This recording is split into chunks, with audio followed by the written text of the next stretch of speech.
The deputy's hand was already reaching for Evelyn's throat when the door exploded inward. What happened next would turn a frozen frontier town into a battleground and prove that sometimes the most dangerous thing you can do is corner a woman who has nothing left to lose. This is the story of Black Hollow, where an entire town wanted one innocent woman dead, and the scarred mountain hunter who made them all regret it. Stay until the end, hit that like button, and drop a comment with your city so I can see how far this story travels. The first time Boone Callahan saw Evelyn Mercer, she was buying rope. That detail would stick with him later, after everything went to hell. The way her hands shook as she counted out coins on the counter, the way she kept her eyes down, like she was trying to disappear into the floorboards of Miller's General Store. The way every person in that room went silent when she walked in. The kind of silence that feels like a physical thing pressing against your chest. Boone was restocking supplies, flour, salt, ammunition, the basics that would see him through another month alone on Raven Ridge. He'd come down from the mountain that morning through snow that reached his horse's belly, and he'd already decided this would be his last trip to Black Hollow for the season. Maybe forever. The town had a sickness to it lately, something rotten that had nothing to do with the brutal winter settling into the Colorado Territory. He was watching Miller wrap his purchases when the woman entered. The temperature in the room seemed to drop 10 degrees. Well, well. That was Frank Jessup, the deputy, leaning against the pot-bellied stove like he owned the place. Look what crawled out of whatever hole it's been hiding in. Evelyn Mercer didn't respond. She made her way to the counter, moving carefully, like someone navigating a room full of sleeping snakes. We don't serve murderers here, Miller said flatly. The storekeeper was a heavy man with a face like uncooked dough, and his thick fingers stopped moving on Boone's parcels. You can leave. I have money. Evelyn's voice was quiet but steady. I need rope, lamp oil, and cornmeal. I said we don't serve your kind. Boone studied her more carefully now. She was younger than he'd first thought. Maybe 25, 26. Thin in a way that said she'd been skipping meals. Her coat was patched and repatched, and her boots were splitting at the seams. But it was her eyes that caught his attention. Gray eyes, the color of storm clouds, and completely empty of hope. He'd seen that look before. On men who'd reached the end of their rope. On soldiers who'd watched too many friends die. On his own face, in the broken mirror of his cabin, during the worst of those first winters alone. The lady has money, Boone said quietly. Seems to me that spends the same as anyone else's. Every head in the store turned toward him. Frank Jessup pushed away from the stove, his hand dropping instinctively to the revolver on his hip. This ain't your business, Callahan, unless you're taking up with outlaws now. That what this is?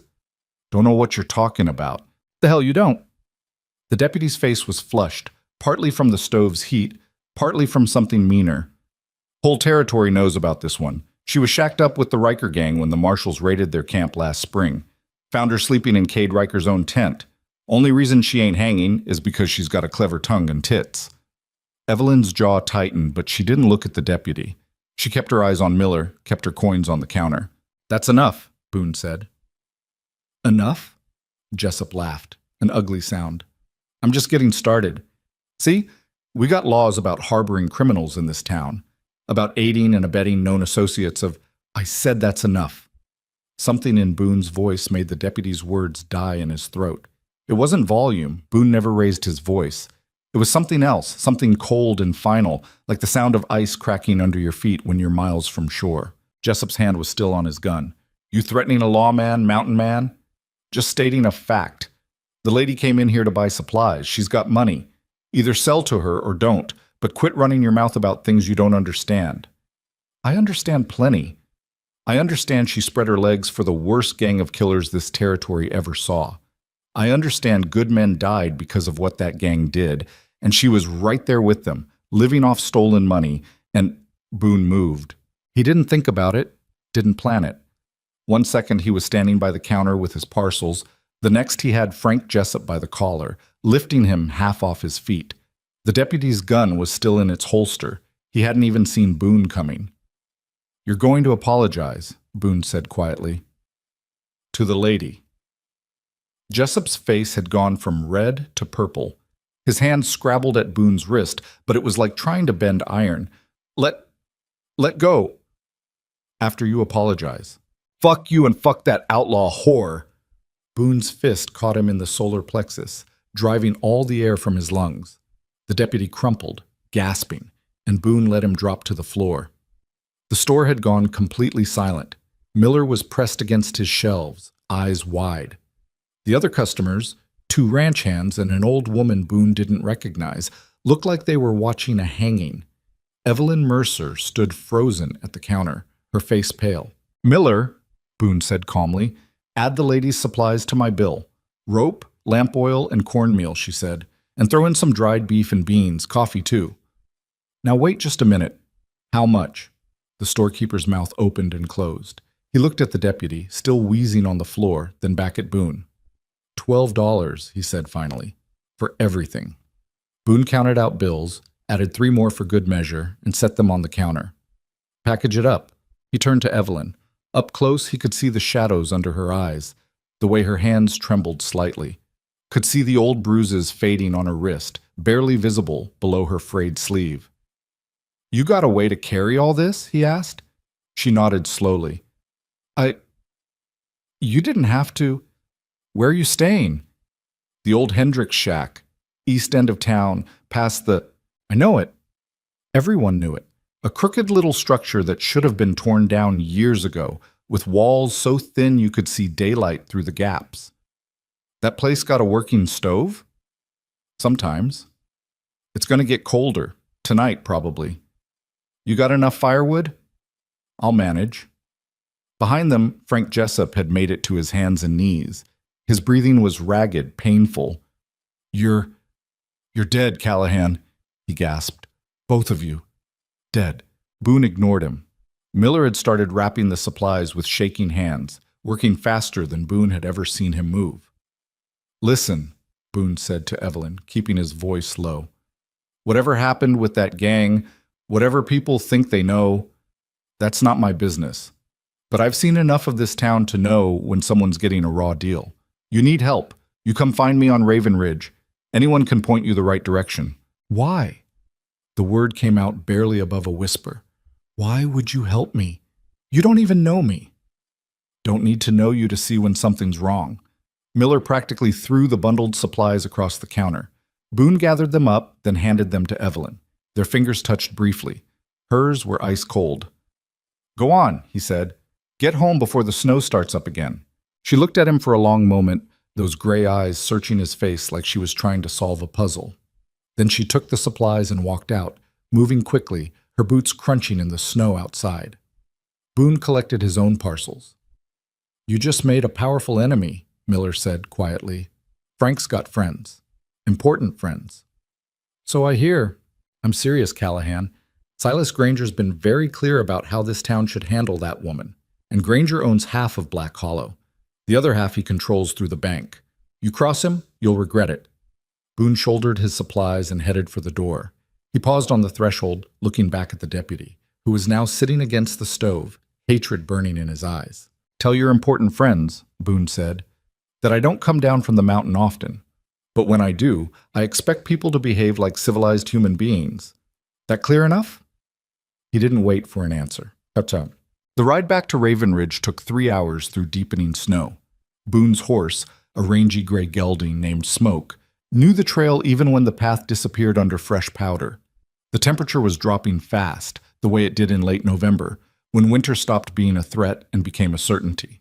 Boone's cabin sat on a shelf of rock, about 200 feet below the ridgeline, positioned where the morning sun would hit it first, and the afternoon winds would mostly pass overhead. He'd built it himself 7 years ago, after everything. Logs from pine trees he'd felled and stripped, stones from the mountain itself for the chimney and foundation, a roof that could hold 5 feet of snow without groaning. It was small, one main room with a sleeping loft, a root cellar dug into the hillside, a lean-to for Smoke and the mule.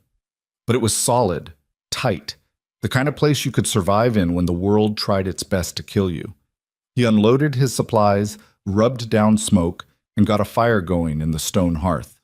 The cabin warmed slowly, the way it always did, heat seeping into wood and stone that had gone cold during his absence. Boone made coffee, strong and black, and sat in his chair by the window. He told himself he was thinking about the winter ahead, about whether his traps would yield enough fur to make another trip to town worthwhile, about the deer he'd spotted on the north face, and whether they'd move to lower ground when the next storm hit. But really, he was thinking about gray eyes and trembling hands, and the sound of Frank Jessup's voice saying, "Outlaw whore." He'd meant what he told Miller. Whatever had happened with the Riker gang wasn't his business. Boone had stopped caring about other people's problems the day he buried his wife and son in ground, so frozen he'd needed dynamite to break it. But there was something about the way that whole town had looked at Evelyn Mercer. Not with anger he could understand, but with satisfaction, like they enjoyed her suffering, like her pain was entertainment. That was the part that stuck in his throat. Boone had known Cade Riker by reputation. Everyone in the territory had. The Riker gang had torn through Colorado and Wyoming for 3 years, hitting banks, stage lines, even a federal payroll once. They'd killed at least a dozen men, maybe more. When the marshals finally cornered them in a box canyon near the Wyoming border, the shootout had lasted 6 hours and left every gang member dead, except for 2 who'd been hanged later in Cheyenne. If Evelyn Mercer had really been with them, really been part of that. But she hadn't looked like a killer. She'd looked like someone who'd been ground down to nothing and was still trying to stand. The coffee had gone cold in his cup when he heard the first gunshot. Boone was on his feet before the echo died, rifle in hand, moving to the window. The shot had come from down the mountain, from the direction of town. Single shot, probably a pistol. Could have been anything. Someone scaring off wolves, a drunk celebrating, 100 different things. The second shot came 30 seconds later. Then a third. Then the screaming started. It was faint, torn apart by wind and distance, but unmistakable. A woman's voice, high and terrified. Boone grabbed his coat. Smoke protested being saddled again so soon, but Boone didn't have time for the mule, and he needed speed.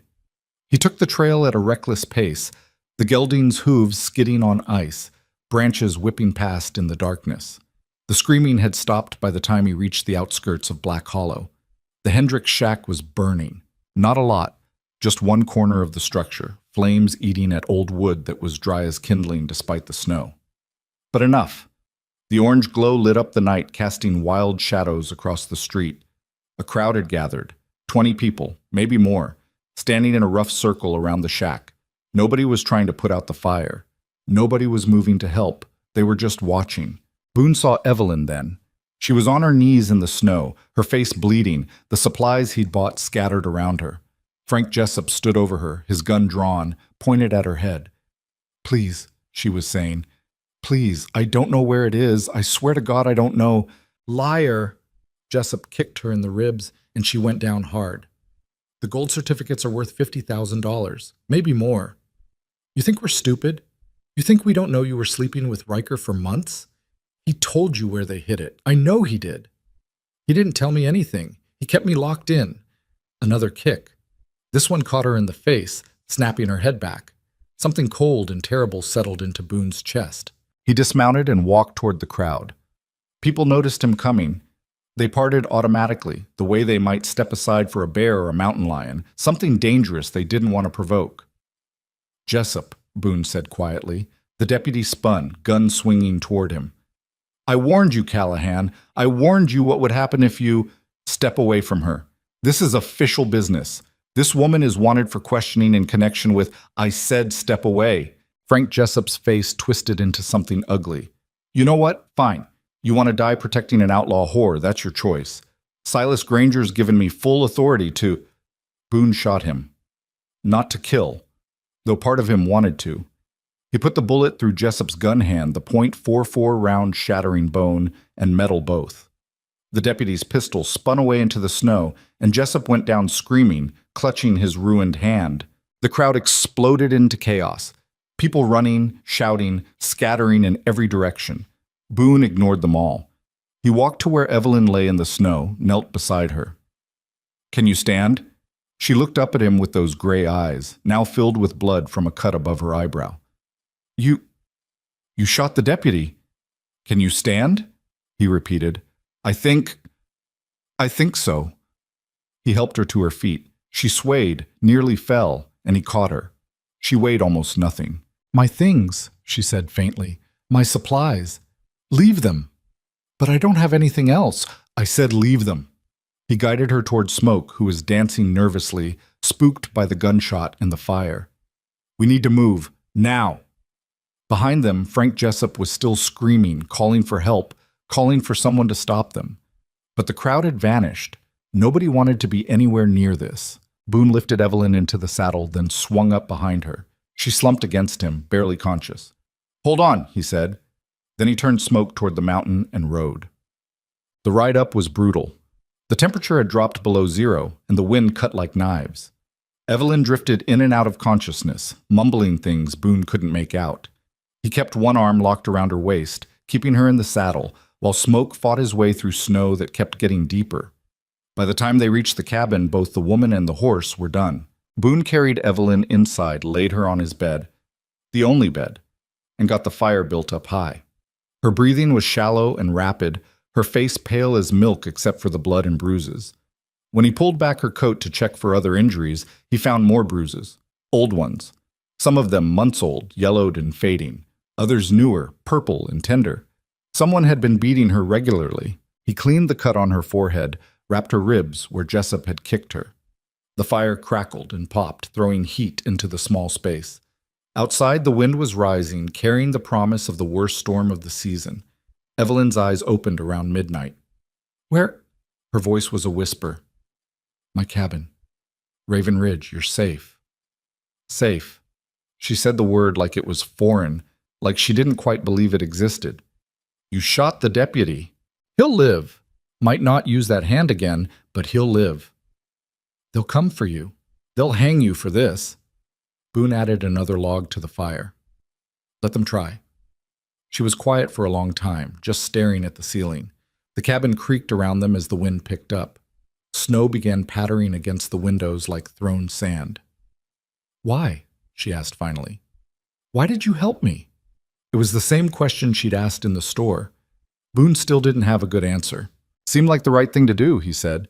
Nobody does the right thing anymore. Not in Black Hollow, not anywhere. Then I guess I'm nobody. That got something that might have been a laugh, though it died quickly. I'm not what they say I am, she said quietly. I wasn't with the Riker gang, not the way they think. Don't have to explain yourself to me. Yes, I do. She tried to sit up, winced, settled back down. You risked everything to help me. You deserve to know the truth. The truth can wait. Right now, you need to rest. I need you to understand. Her gray eyes found his across the dim cabin. My brother Thomas, he was a clerk at the bank in Black Hollow. 3 years ago, the Riker gang robbed it, killed the manager, killed a customer who tried to stop them. But they didn't kill Thomas. They took him with them. Boone went still. I spent months looking for him. Hired private detectives, talked to sheriffs, followed every rumor, nothing. Then, last spring, I got a letter. No signature, just coordinates and a date.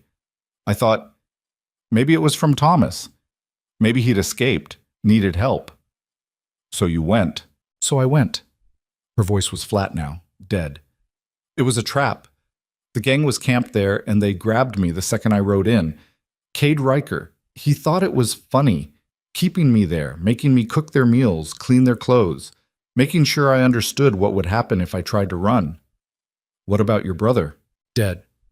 The word fell like a stone. They showed me his grave. He'd been dead for 2 years, killed during the robbery. They just kept his identification, used it to lure me in. Riker said I was insurance. If the law caught up with them, they'd have a hostage. Boone's hands had curled into fists without him realizing it. When the marshals came, Evelyn continued, it happened so fast. Gunfire everywhere, men dying, horses screaming. I hid in Riker's tent because it was the only cover. When it was over, the marshals found me there, and they thought, everyone thought, that you were his woman. Yes. She closed her eyes. I told them the truth, over and over. But the marshals didn't believe me. The people in Black Hollow didn't believe me. The judge in Denver said there wasn't enough evidence to convict me of any crime, but there wasn't enough evidence to prove my innocence either.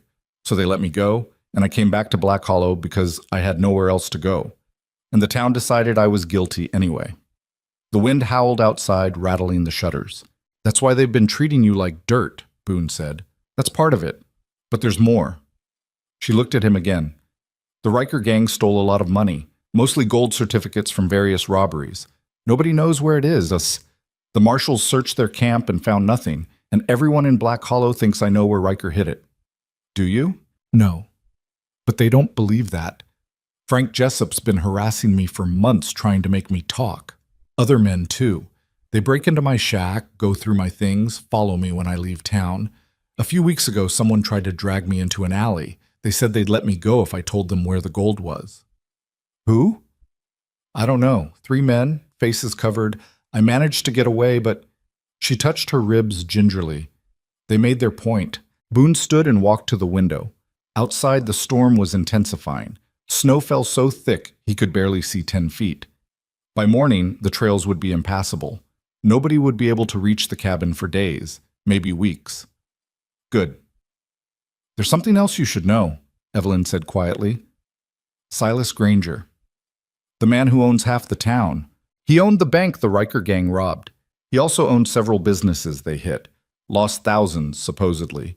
He's been the loudest voice calling for me to be punished. You think he's behind the harassment? I know he is. Frank Jessup works for him, not for the town.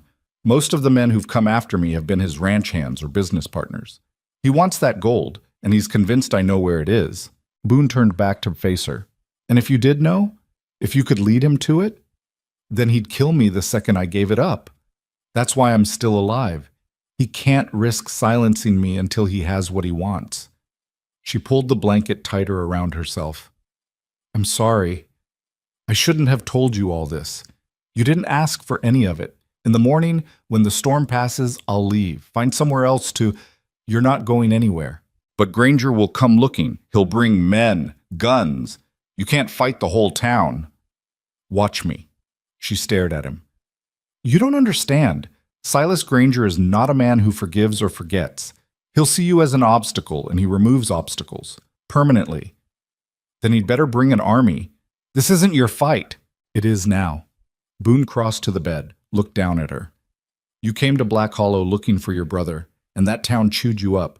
You spent a year being tortured by men who should have protected you. That ends here. You're under my roof now, and nobody touches you. Nobody. Clear? Tears were sliding down her cheeks, though Boone wasn't sure she realized it. Why? She whispered. Why would you do this for a stranger? Because 7 years ago, Boone's wife Sarah had fallen sick with the fever that swept through Black Hollow. Because he'd ridden down from the mountain to get help, to bring the doctor, to save her. Because the town leaders had locked their doors, afraid of contagion, and refused to let the doctor leave. Because by the time Boone broke down the door and dragged the doctor back up the mountain at gunpoint, Sarah and their 5-year-old son Daniel were already dead. Because the people of Black Hollow were cowards and bullies, and Boone had spent 7 years wishing he'd burned the whole town to ash. But he didn't say any of that. Get some sleep, he said instead. Storm's gonna last a few days. We'll figure out the rest when it passes. The storm hit like a living thing. By dawn, snow was piling up in drifts 6 feet high. The wind screamed around the cabin, trying to rip the roof off. Boone kept the fire going, melted snow for water, rationed the food he had stored. Evelyn slept for most of the first day, her body finally giving in to exhaustion. When she woke, she was feverish, mumbling about her brother, about men with guns, about gold that didn't exist. Boone sat beside her, cooling her forehead with wet cloth, forcing water past her cracked lips. On the second day, the fever broke. She woke clear-headed for the first time, looking around the cabin with eyes that actually saw. How long have I been here? 2 days? The storm? Still going. Might last another day or two. She tried to sit up, succeeded this time. I should help. You shouldn't have to. You should rest. I've been resting, and I'm not helpless. She looked at him steadily. You saved my life. The least I can do is not be a burden. So Boone let her help. She was slow at first, still recovering from the beating and the fever. But she was stubborn. She insisted on cooking dinner, venison stew with the last of his vegetables.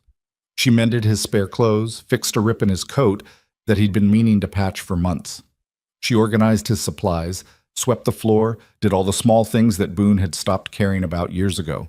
The cabin felt different with her in it, less like a cave where a man hid from the world, more like a home. On the third day, the storm finally began to ease. They were sitting by the fire drinking coffee when Evelyn spoke. "Can I ask you something?" "Go ahead." "Why do you live up here alone? Miller said something back in the store about you not coming to town often, like you avoid people." Boone was quiet for a long moment. Outside, the wind was dying down, the snow tapering off to occasional flurries. "I had a wife once," he said finally, "and a son. They died 7 years ago. Fever swept through Black Hollow, killed maybe 30 people. The town leaders quarantined themselves, wouldn't let anyone in or out. By the time I got help, it was too late. I'm sorry. After that, I didn't see much point in staying down there. Built this place, came up here, and that was that." "You've been alone for 7 years?" "More or less." She looked into her coffee cup. "Doesn't it get lonely?" "Lonely's better than being around people who'll let your family die to save their own skins." "Not everyone in that town was responsible for what happened." "Enough of them were." Boone stood, moved to the window. The sky was clearing, stars appearing through gaps in the clouds. Silas Granger was one of the town leaders who voted to keep the doctor locked up. So was the mayor. So were half the business owners who now treat you like garbage. They're cowards, and cowards don't change. Evelyn was silent for a while. Then, "My brother used to say something. He said the worst thing about bad people isn't what they do. It's that they make the good people stop believing in anything. Your brother was smart." "He was, and he died because of it." She set down her cup. "The bank robbery. Thomas was killed because he tried to stop them. He could have hidden, could have let them take the money and walk away. But that wasn't who he was." "Sounds like someone else I know." She looked up at him, surprised. "What do you mean?" "You went into those mountains looking for him, even though it was dangerous, even though you had no guarantee he was alive. You did it anyway. And look where it got me. It got you here, in a warm cabin, with a full belly, safe from the people who wanted to hurt you. Could be worse." That got a small smile, the first real one he'd seen from her. "I suppose that's true." The next morning, the storm had passed completely, leaving behind a world buried in white. The snow was so deep that Boone had to dig out the door just to get outside. The cold was intense, the kind that froze the inside of your nose when you breathed. "I need to check my traps," Boone said over breakfast. "Make sure the animals didn't get buried. You'll be all right here for a few hours?" "I'll manage. Should I keep the fire going?" "Keep it high. Temperature's still dropping." He took his rifle and headed out into the frozen landscape. The traps were mostly buried, but he found 2 with rabbits, frozen solid. He reset them, checked the area for tracks, looked for any sign of the deer herd he'd spotted earlier. What he found instead were boot prints, fresh ones, less than a day old, leading up from the lower trail toward his cabin. Someone had been here. During the storm, or just after it ended. Someone had come up the mountain in weather that should have killed them, and they'd gotten close to the cabin before turning back. Boone knelt, studying the tracks. 2 sets of prints, maybe 3. Men, from the size. They'd approached to within 100 yards, then retreated. Scouts. He stood slowly, scanning the tree line. Nothing moved, but they were out there somewhere, watching, waiting. Silas Granger had found them. Boone headed back to the cabin at a run. Evelyn was at the window when he burst through the door. "What's wrong?" "We've got company coming. Maybe today, maybe tomorrow. But they're coming." Her face went pale. "Granger?" "Has to be. Found tracks in the snow, fresh ones. Someone scouted the cabin, probably went back to report." "Then we need to run. If we leave now, we can—" "Run where? You see that snow? We'd freeze before we made it 5 miles, and they'd track us anyway. So what do we do?" Boone moved to the corner where he kept his weapons. 3 rifles, 2 shotguns, 4 pistols, and enough ammunition to fight a small war. "We make them regret coming up here." He spent the next hour barricading the cabin, moved furniture in front of windows, stacked firewood as makeshift barriers, positioned weapons at strategic points. Evelyn helped without being asked, her hands steady, despite the fear in her eyes. "How many do you think will come?" she asked. "Hard to say. Granger's rich, so he can afford to hire guns, but it's winter, and the mountain's dangerous. I'd guess 6 to 10 men. Maybe more if he's serious about this." "Can we hold them off?" "For a while. This cabin's solid, and I know every inch of this mountain. But if they're smart, they'll try to wait us out, siege us until we run out of food or water. How long can we last? Boone looked at their supplies. 3 weeks, maybe 4 if we're careful, assuming they don't burn us out first. That's what they did to my shack. Set it on fire to flush me out. They try that here, they'll learn the difference between rotten wood and proper construction. He handed her a revolver. You know how to use one of these? She took it carefully. Thomas taught me before he died. But I've never shot at a person. Hopefully you won't have to, but if someone comes through that door who isn't me, you put bullets in them until they stop moving. Understand? She nodded, though her hands were shaking again. Night fell, and they waited. Boone sat by the window with his rifle across his knees, watching the darkness. Evelyn tried to sleep, but kept jerking awake at every sound. The crack of settling wood, the whisper of wind, the distant call of an owl. Around midnight, she gave up and joined him at the window. Tell me about your wife, she said quietly. Boone didn't answer for a long time. Then, Sarah. Her name was Sarah. She was tough, tougher than me in a lot of ways. Came out west with her family when she was 15, survived the trip when half the wagon train didn't. We met in Black Hollow when I was working as a guide. She was the first person who looked at me and didn't see just another drifter. She saw something better? She saw what I could be, I guess. Married me anyway, even though I didn't have much to offer. We had Daniel a year later. He smiled, though it didn't reach his eyes. Boy was wild, always running, always laughing. Sarah used to say he got that from me, though I don't remember being that happy. What happened when they got sick? Sarah first. Fever came on fast, wouldn't break. I rode to town, demanded the doctor. The town had already voted to quarantine themselves. Nobody in, nobody out. The doctor was trapped there whether he wanted to be or not. I argued, threatened, even pulled my gun. But Silas Granger had armed men at every building. They'd shoot anyone who tried to leave. His voice had gone flat, emotionless. By the time I got back to our cabin, this was before I built this place, Daniel was sick too. I tried everything. Cold water, warm blankets, herbs, prayers. Nothing worked. They died within hours of each other. Sarah first, then Daniel. He called for her at the end, couldn't understand why she wasn't answering. Evelyn's hand found his in the darkness. She didn't say anything. What was there to say? Just held on. I buried them on this north slope, Boone continued, high enough that the ground stays frozen year-round. Then I went back to Black Hollow with every intention of killing Silas Granger and everyone who'd helped him. But I couldn't do it. Couldn't pull the trigger on unarmed men, even ones who deserved it. So I left instead. Built this cabin and decided I was done with people. Until now. Until now. She squeezed his hand. I'm sorry you lost them. And I'm sorry that helping me might get you killed. I'm not dead yet. But you will be if Granger has his way. He's not going to give up on that gold, and he's not going to forgive you for shooting his deputy. Let him come. I've got a few things to say to Silas Granger myself. They sat together in the darkness, hands clasped, waiting for the dawn and whatever violence it would bring. The attack came 3 days later, just before dawn. Boone heard them before he saw them. The muffled crunch of boots in snow, the quiet jingle of harness, men trying and failing to move silently through the frozen wilderness. He was already awake, had been for hours, watching the first gray light creep across the eastern peaks. Evelyn, he said quietly, time to move. She was up instantly, no questions. They'd practiced this.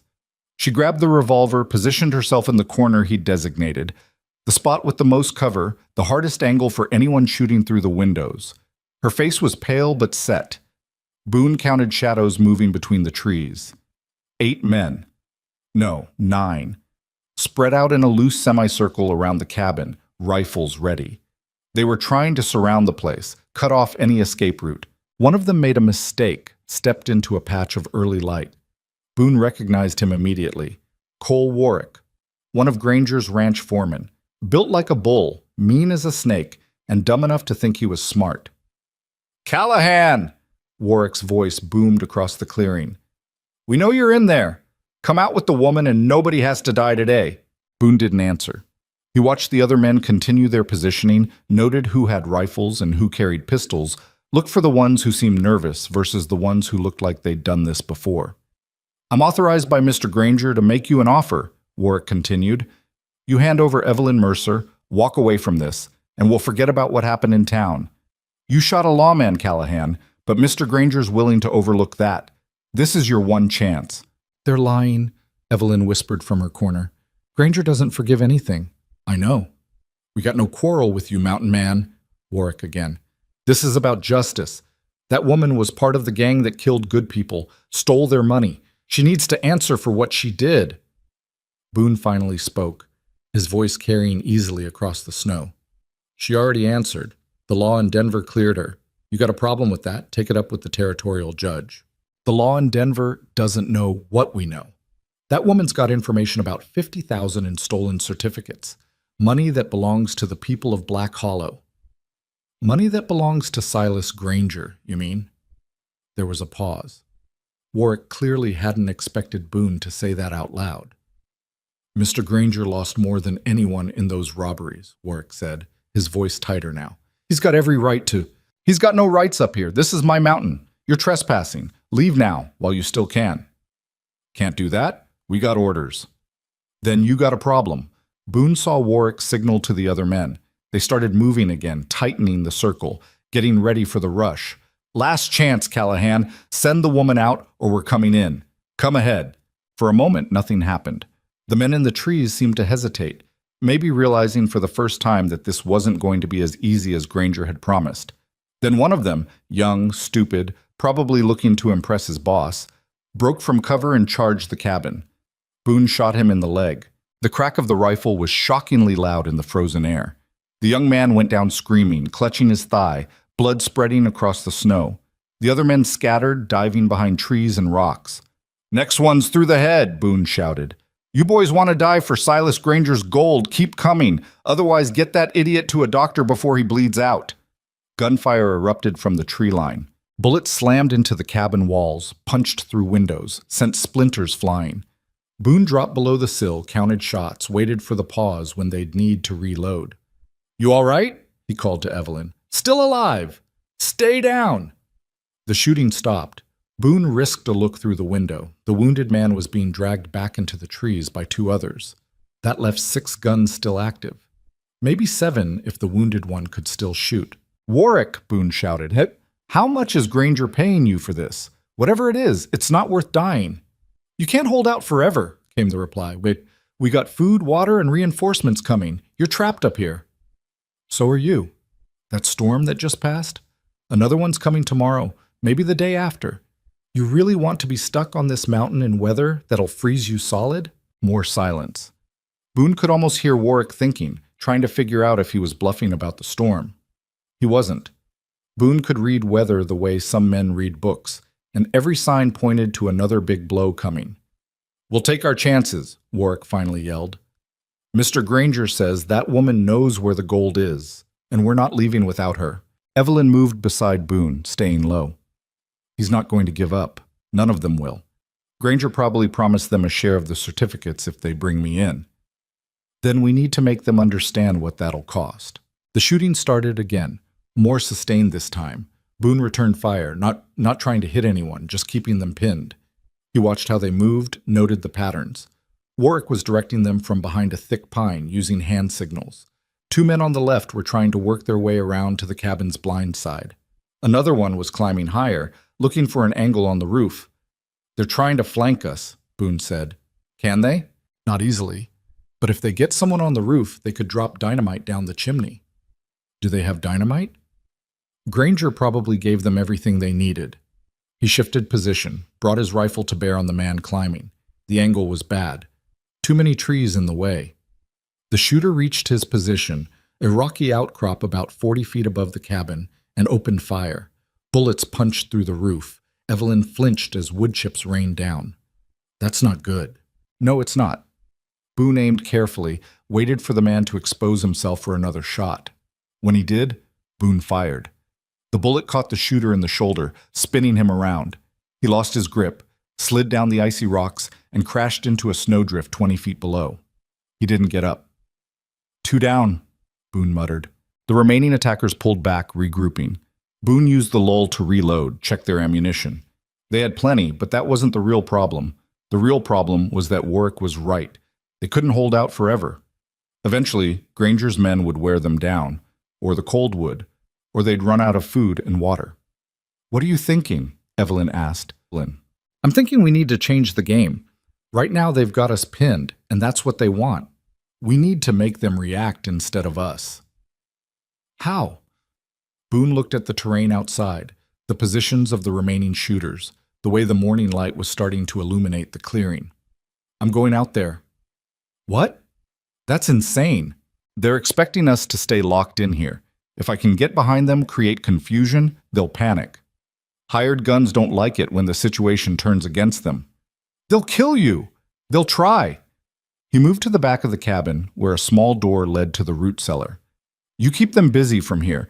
Don't expose yourself. Just shoot enough to make them think we're both still inside.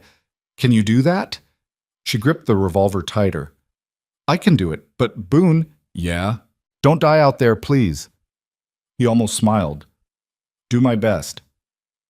The root cellar was half buried in the hillside, accessed by a narrow tunnel that emerged about 30 yards behind the cabin, hidden by rocks and scrub pine. Boone had built it that way deliberately, an escape route in case of fire or siege. He crawled through the darkness, rifle slung across his back, moving as quietly as he could. The exit was covered in snow. He pushed through carefully, emerged into the pre-dawn cold. From here he could see the backs of two shooters positioned in the trees. They were focused on the cabin, didn't even glance behind them. Mistake. Boone circled wide, using the terrain. The snow was deep enough to muffle his footsteps, and the wind was picking up again, masking small sounds. He got within 20 feet of the nearest shooter before the man finally sensed something was wrong. He started to turn. Boone hit him with the rifle butt, a short, brutal swing that caught him behind the ear. The man dropped without a sound. Boone took his gun, his ammunition, kept moving. The second shooter heard something, called out softly, "Hayes, that you?" Boone stepped around the tree and put his rifle in the man's face. "Real quiet now. You make a sound, I pull this trigger. Nod if you understand." The man nodded, eyes wide with terror. "Where's Warwick?" The shooter pointed with a shaking hand. Other side of the clearing. "How many men total?" 9. "But you shot 2, and Hayes is down, so 6? Any of them good?" "What? Are they soldiers, gunslingers, or just ranch hands playing tough?" We're just working for Mr. Granger, man. We didn't sign up to fight no war." "Then leave. Tell the others to leave too. You're not getting paid enough for this." "Warwick won't let us. Says Mr. Granger will kill anyone who runs." "I'll kill anyone who stays. Your choice." He tied the man to the tree with his own belt, gagged him with a torn piece of shirt, and kept moving. From the cabin, Evelyn fired 3 quick shots. Good girl. The remaining shooters returned fire, still convinced they had them trapped. Boone used the distraction to close on the next position. This one was smarter, more alert. Former military, maybe, from the way he held his rifle and scanned his surroundings. He spotted Boone before Boone could get close. "Contact!" he shouted, bringing his weapon up. Boone dove behind a fallen log as bullets chewed into the wood. He rolled, came up firing, forced the shooter to duck. They traded shots for maybe 30 seconds, a vicious little firefight that seemed to last forever. Then Boone flanked him, got an angle, and put a round through the man's rifle, shattering the stock. The shooter drew his pistol, but Boone was already moving, closing the distance, and they crashed together in the snow. It was brutal and quick. The man was strong, well-trained, fought like he meant it. But Boone had size, fury, and 7 years of mountain living that had made him harder than stone. He got the shooter in a chokehold, held it until the man went limp. 3 down, 3 more somewhere in the trees, plus Warwick. "He's outside," someone shouted. "Callahan's outside the cabin." The element of surprise was gone. Boone ran for new cover as gunfire erupted from multiple directions. Bullets snapped through the air, kicked up snow around his feet. He made it behind a boulder, breathing hard, quickly checking himself for wounds. Nothing. Lucky. Warwick's voice cut through the chaos. "Fall back! Regroup on me! Everyone fall back!" Boone watched them retreat to a defensive position, pulling together near the edge of the clearing. 4 men, including Warwick, all of them looking rattled. This wasn't going the way they'd planned. "Callahan," Warwick shouted. "This is pointless. We got more men coming. You can't win." "Already am winning," Boone called back. "You're down 5 men and haven't even gotten inside the cabin. We don't need to get inside. We just need to wait you out. In a blizzard? Good luck with that." As if on cue, the wind picked up, carrying the first hints of new snow. The storm Boone had predicted was arriving early, the temperature already dropping fast. Warwick must have felt it too. He turned to the men with him, spoke quietly. Boone couldn't hear the words, but he recognized the body language. They were arguing. Some wanted to leave, get off the mountain before the weather trapped them. Others, probably the ones Granger was paying the most, wanted to finish the job. The argument ended when one of them broke from cover and charged the cabin. Boone didn't hesitate. He brought up his rifle, led the runner by a fraction, and fired. The bullet took the man in the chest. He stumbled, fell, didn't move again. The clearing went silent except for the wind. "That's 4 dead," Boone shouted. "How many more of you want to die for Silas Granger's money?" No answer. "He's using you, all of you. You think he'll share that gold if you find it? You think he'll let you live after you've seen where it's hidden?" "Shut up!" Warwick's voice was shaking now, the confidence gone. "You don't know what you're talking about. I know Granger watched my wife and son die and didn't lift a finger to help. I know he'll sacrifice every one of you before he risks himself. And I know none of you are walking off this mountain alive if you don't leave right now." More wind. The snow was falling harder, visibility dropping. Then one of Warwick's men stood up, hands raised. "I'm done. I'm not dying up here." "Sit down, you coward," Warwick snarled. "Shoot me if you want. I'm leaving." The man started walking toward the trail, moving fast, not looking back. Warwick's rifle came up. For a second, Boone thought he'd actually shoot his own man. Then the rifle lowered, and Warwick's shoulders sagged. "Anyone else?" Warwick asked bitterly. Another man stood, then the third. Both of them walked away without a word, disappearing into the thickening snow. That left Warwick alone. He stood there for a long moment, just staring at the cabin. Boone couldn't see his face from this distance, but he could imagine it. The rage, the humiliation, the knowledge that he'd failed. "This isn't over, Callahan," Warwick finally shouted. "Mr. Granger's not going to forget this. He'll send more men, better men. You can't hide up here forever." "I'm not hiding. I'm right here. You want another try? Come ahead." Warwick fired one last defiant shot toward the cabin, then turned and ran. Boone watched him go, making sure he was really leaving, then circled back to the cabin. Evelyn met him at the door, relief flooding her face. "You're alive." "Told you I'd try." "Are they gone?" "For now, but Warwick was right about one thing. Granger's going to send more. This was just the first wave." She looked past him at the clearing, at the bodies in the snow, and her face went pale. "How many did you—" "3 dead, 2 wounded. The rest ran." He moved past her, started checking the cabin for damage. Bullet holes in the walls, shattered windows, the roof punctured in a dozen places. Fixable, but it would take time. "We killed people," Evelyn said quietly. "They tried to kill us first. That doesn't make it feel better." Boone stopped, turned to face her. "Listen to me. Those men made their choice. They could have refused Granger's money, could have turned back when they saw what this was going to cost. They didn't. That's on them, not you. But if I wasn't here, if you weren't here, I'd be sitting in this cabin alone, waiting to die. At least now I've got a reason to fight." He gripped her shoulders gently. "Stop blaming yourself for other people's evil. You didn't ask for any of this." Tears were sliding down her face, but she nodded. The storm hit hard around noon, just as Boone had predicted. Snow fell so thick they couldn't see 10 feet beyond the windows. The temperature plummeted. Any tracks the attackers had left were erased within an hour. They spent the afternoon repairing what they could. Boone nailed boards over the broken windows, patched the roof with canvas and tar, reinforced the barricades. Evelyn cooked a meal from their dwindling supplies, boiled snow for water, kept the fire roaring. Night came early, the way it did in winter storms.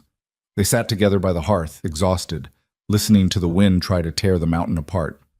"Tell me about the gold," Boone said. Evelyn looked up from her coffee. "What?" "The certificates everyone thinks you know about. Do you actually know where they are?" She was quiet for a long time. Maybe. Cade Riker. He was drunk one night, bragging to the other men about how smart he was, how the law would never find what they'd stolen. He mentioned a place, the Badlands, he called it. Said they'd hidden everything there, somewhere nobody would ever look. The Badlands cover hundreds of square miles. That's not much to go on. I know, but he said something else. He said they'd buried it under the bones of a giant. I didn't know what that meant until later, until after the marshals raided the camp. I was being questioned, and one of them mentioned an old story about the Badlands, about dinosaur fossils that settlers used to find there. Boone sat up straighter. Bones of a giant. There's a place about 30 miles south of here, in the deep Badlands. Prospectors found some kind of massive skeleton 20 years ago. They tried to dig it up, but it was too big, too deep. Eventually, they just left it. But people still talk about it. The giant's grave, they call it. And you think that's where the gold is? I think it's possible, but I've never been there, never tried to find it. Even if I did, what would I do with it? Turn it over to the law?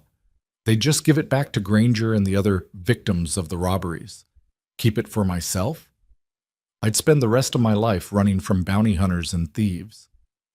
So you've just been sitting on this information for a year, letting Granger torture you. What choice did I have? If I told him, he'd kill me. If I told the law, he'd still kill me. The only thing keeping me alive is that he thinks I might eventually crack and tell him where it is. Boone stared into the fire. We should go get it. What? The gold. We should go get it before Granger does. Are you insane? That's exactly what he wants. No, what he wants is for you to lead him to it. What I'm saying is, we go get it ourselves. Use it as leverage. Leverage for what? To make him leave you alone. We find those certificates. We've got proof that Granger financed the Riker gang. Why else would he be so desperate to get them back? We threaten to turn everything over to the federal marshals unless he backs off. Evelyn shook her head. You don't know Granger. He doesn't respond to threats. He responds to force. Then we give him force. But we do it smart, with insurance. This is crazy. Maybe. But staying here isn't working either. He's just going to keep sending men until one of them gets lucky. And winter's only going to get worse. We're running out of food, running out of time. She looked at him with those gray eyes, searching. Why are you really doing this? And don't say it's just because it's the right thing to do. Nobody risks their life for a stranger over some abstract sense of justice. Boone was silent for a long moment. Outside, the storm howled. You asked me earlier if it gets lonely up here, he said finally. Truth is, I've been lonely for 7 years. Not just alone, lonely. Missing the sound of another voice, another person moving through the cabin. Missing having someone to talk to plan with, to care about. When Sarah and Daniel died, I thought I'd buried that part of myself with them. Thought I was done with people forever. But then I saw you in that store, and I saw myself. Someone who'd been beaten down, cast out, left to die by people who should have helped. And I couldn't just walk away. Not again. Evelyn's hand found his. I'm sorry about your family, about what this town did to them, to you. I'm sorry about your brother, about everything you've been through. They sat together in the firelight, hands clasped, while the storm raged outside and the future remained uncertain. The next morning, the storm had passed, leaving behind 3 feet of fresh snow and air so cold it burned to breathe. Boone stepped outside to assess the damage. The clearing was empty now, the bodies buried under fresh powder. He'd need to deal with them eventually, but not today. He was checking the perimeter when he spotted the tracks. Fresh ones coming up from the lower trail. Not as many as before, maybe 2 men, 3 at most. And they were moving carefully, avoiding the obvious approach. Scouts again. Or maybe just Granger's men regrouping. Boone followed the tracks to where they stopped at the edge of the clearing, near a cluster of rocks. Whoever had made them had spent time here, watching the cabin. He found cigarette butts in the snow, still fresh. They'd been here this morning, maybe an hour ago. He was turning to head back when he saw the package. It was wrapped in oilcloth, tied with twine, sitting on a rock like someone had left it deliberately. Boone approached carefully, rifle ready, looking for tripwires or other traps. Nothing. He opened the package. Inside was a note, written in elegant script on expensive paper. Mr. Callahan, I believe we've gotten off on the wrong foot. The unfortunate incident in town and yesterday's regrettable violence, have created unnecessary animosity between us. I would like to propose a meeting to discuss this matter like civilized men. I have no quarrel with you personally. My interest is solely in recovering property that was stolen from me and my associates. Miss Mercer has information I require, and I am prepared to compensate her handsomely for it. Once I have what I need, she is free to go wherever she wishes, with my word that no harm will come to her. I will be at the old Blackwell mine, 3 miles south of your position, tomorrow at noon. Come alone, or bring Miss Mercer, if you prefer. Let us end this unfortunate conflict before more blood is shed. Respectfully, Silas Granger Boone read it twice, then carried it back to the cabin. Evelyn's face went white when she saw the signature. He came up here himself? Or sent someone who can write pretty? Either way, he's trying a different approach. It's a trap. Probably. So we ignore it. Or we spring it. Boone set the letter on the table. He's right about one thing. This needs to end. And it won't end with us hiding in this cabin. So what do you want to do? I want to meet him, hear what he has to say, see if there's a way out of this that doesn't involve more killing. You said yourself he can't be trusted. I said he's a coward and a liar, but even cowards sometimes tell the truth when it serves them. And if he really just wants the location of the gold, maybe we can make a deal. Or maybe he'll shoot you the second you show up. That's why you're going to be watching from cover with a rifle. He tries anything, you put a bullet in him. She stared at him. You want me to be your backup? You're the only backup I've got. I told you I've never shot anyone. But you will if you have to. You proved that when you killed that deputy in my cabin's cellar during the fight. He saw her flinch at the memory. I know it's hard. I know you don't want to. But sometimes the only choice is between killing and dying, and I'd rather you choose the first one. Evelyn looked down at her hands. They were shaking again, the way they had in Miller's store that first day. I don't know if I can do this. You can. You're stronger than you think. How do you know? Because you're still here. After everything, the gang, the town, Granger, the siege, you're still standing.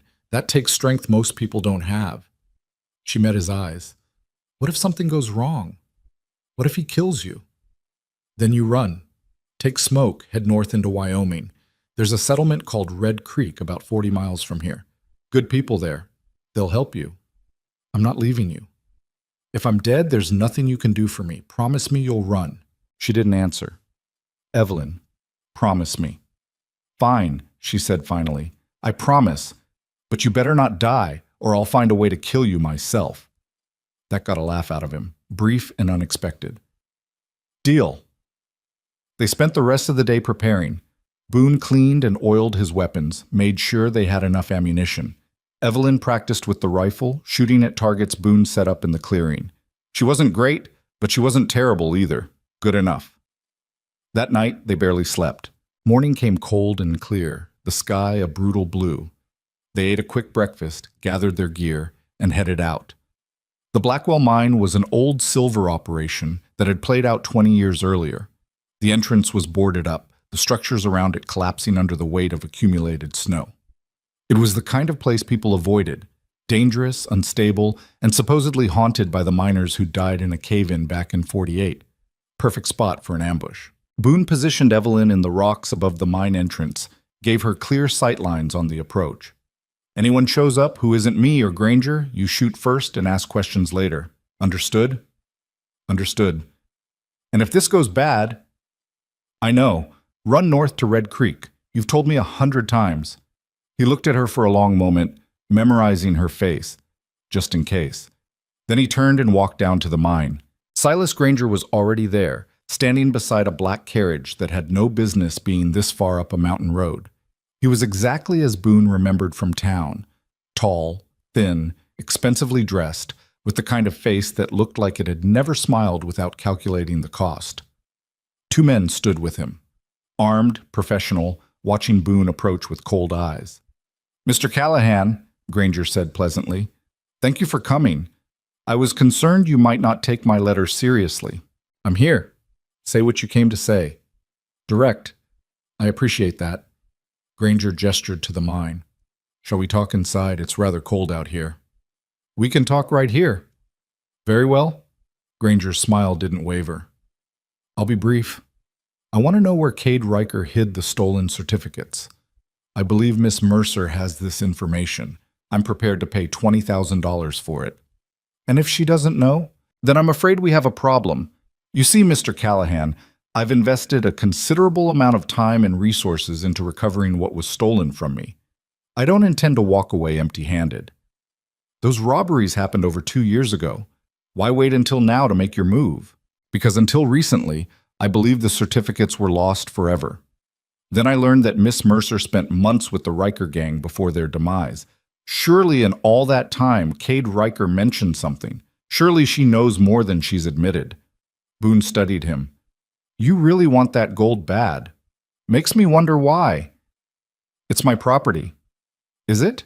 Or is it evidence of something else, something you'd rather keep buried? Granger's smile finally slipped. I don't know what you're implying. I'm implying that a man doesn't finance his own robberies unless he's got a damn good reason. And I'm thinking those certificates would prove you were behind the Riker gang the whole time. The silence that followed was absolute. Then Granger started laughing. It wasn't a pleasant sound. It was the laugh of a man who'd just been caught but didn't care because he knew he'd already won. Oh, Mr. Callahan, he said when he could speak again.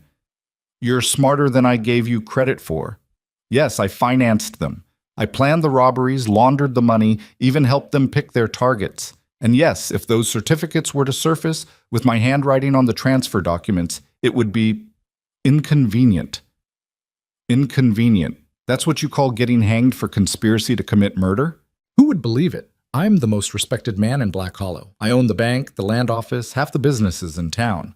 The territorial governor is a personal friend. Even if someone found evidence, even if they brought charges, do you really think a jury would convict me? The federal marshals might have something to say about that. The marshals are busy chasing actual criminals. They're not going to waste time on wild accusations from a disgraced woman and a hermit who shot a deputy. Granger's face hardened. You have one chance, Callahan. Tell me where those certificates are, or I'll bury you and Miss Mercer so deep nobody will ever find the bodies. That's your offer? Threats? That's reality. You can fight me, but you can't win. I have money, power, and patience. What do you have? A broken-down cabin and misplaced chivalry? He gestured to his men. These gentlemen are former Pinkerton agents. They've killed more men than you've met in your entire life. And there are 20 more waiting in town, ready to march up this mountain the moment I give the word. Boone's hand moved toward his gun. Both of Granger's men drew instantly, their pistols trained on him with professional precision. Don't, Granger said softly. You're fast, Mr. Callahan, but you're not faster than 2 bullets. From her position in the rocks, Evelyn watched through the rifle's sights. Her finger was on the trigger, her heart pounding so hard she could barely breathe. 1 shot. That's all it would take. 1 shot and Granger would be dead. But so would Boone. The moment she fired, those 2 gunmen would kill him. She'd seen men like them before, in the Riker camp. Professionals who killed without hesitation or remorse. Her hands were shaking again. Last chance, Granger was saying. Where are the certificates? Boone smiled. It was a cold, terrible smile. Go to hell, Granger sighed. I was hoping you'd be reasonable. Gentlemen, if you would... The gunshot came from behind Granger. One of his men dropped instantly, a hole in his back.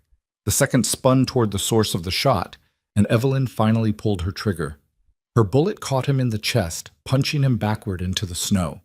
Granger dove for the carriage. Boone's gun was out now, firing at the carriage, at the horses, trying to stop Granger's escape. But the man was already inside, shouting orders to someone hidden within. The carriage lurched forward. More gunfire erupted from inside it. A 3rd shooter, maybe a 4th. Bullets tore through the air around Boone. He threw himself behind a boulder, returned fire, but the carriage was already moving, racing back down the mountain road. Then Evelyn saw the rider. He'd been hidden in the trees, waiting for this exact moment. Now he broke from cover, rifle raised, aiming at Boone's exposed position. Evelyn didn't think. She just fired. The rider fell from his horse, crashed into a snowdrift, and didn't move. Silence. Boone emerged from cover, looking up at her position. She waved, showing she was okay. He waved back. They'd survived. But the war with Silas Granger had just begun. Evelyn was still shaking when they made it back to the cabin. Not from cold, though the temperature had dropped again.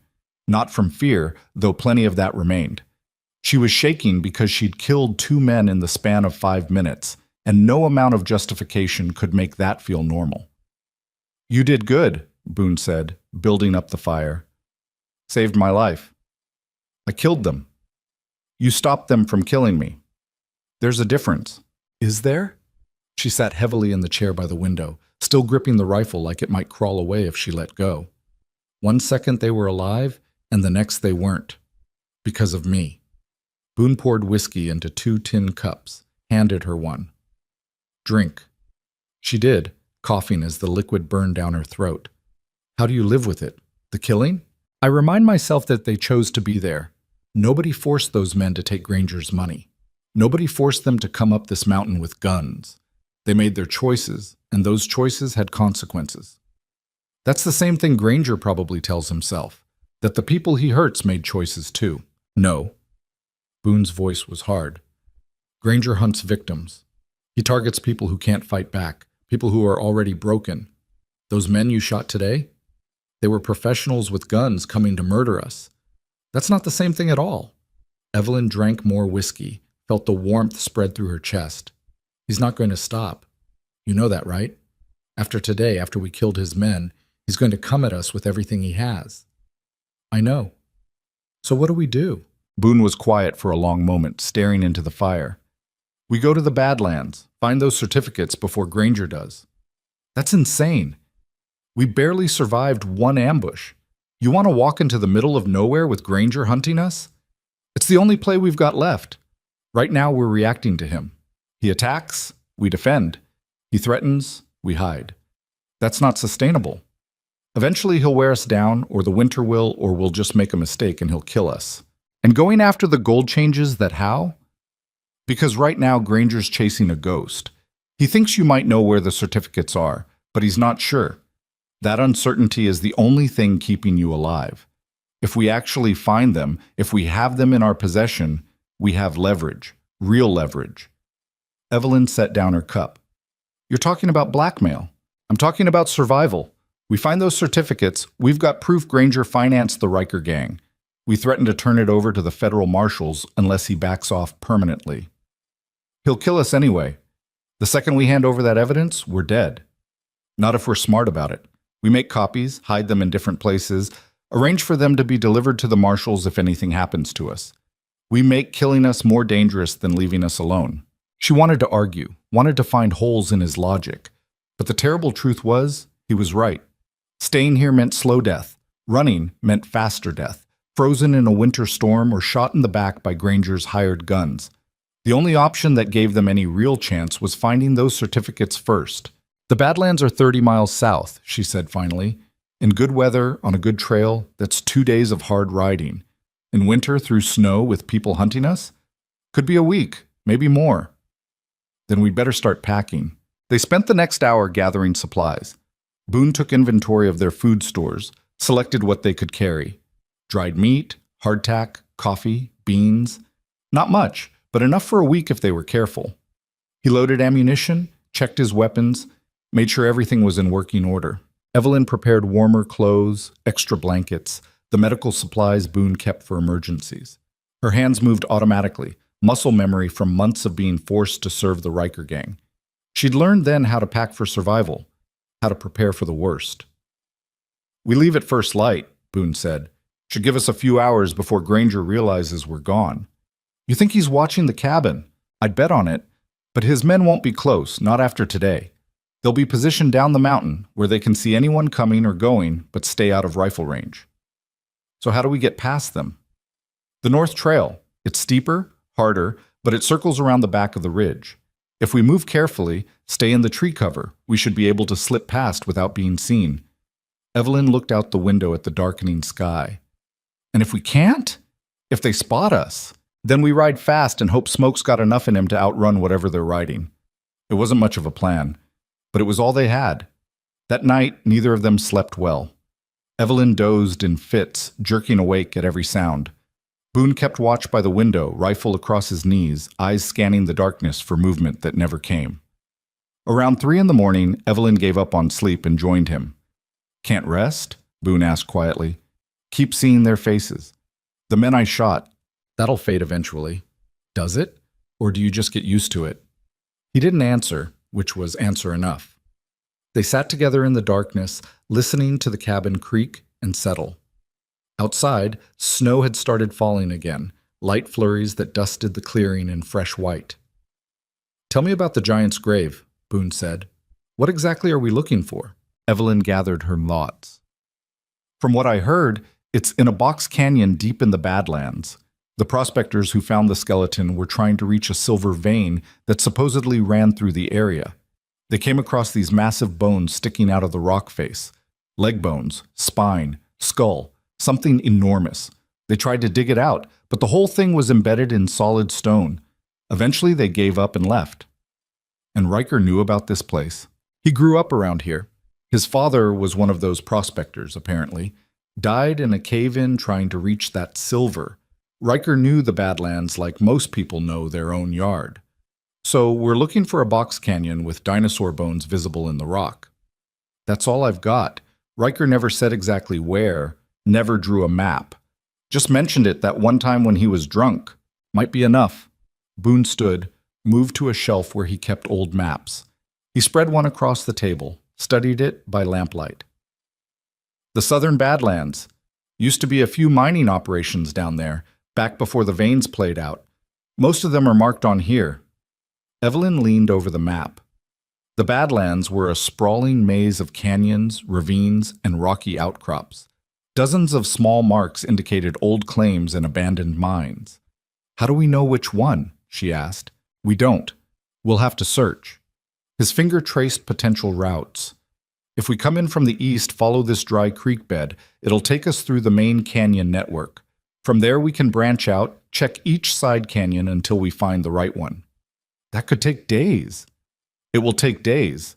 And that's assuming we don't run into Granger's men, wild animals, or weather that kills us first. You really know how to sell an idea. That got a brief smile from him.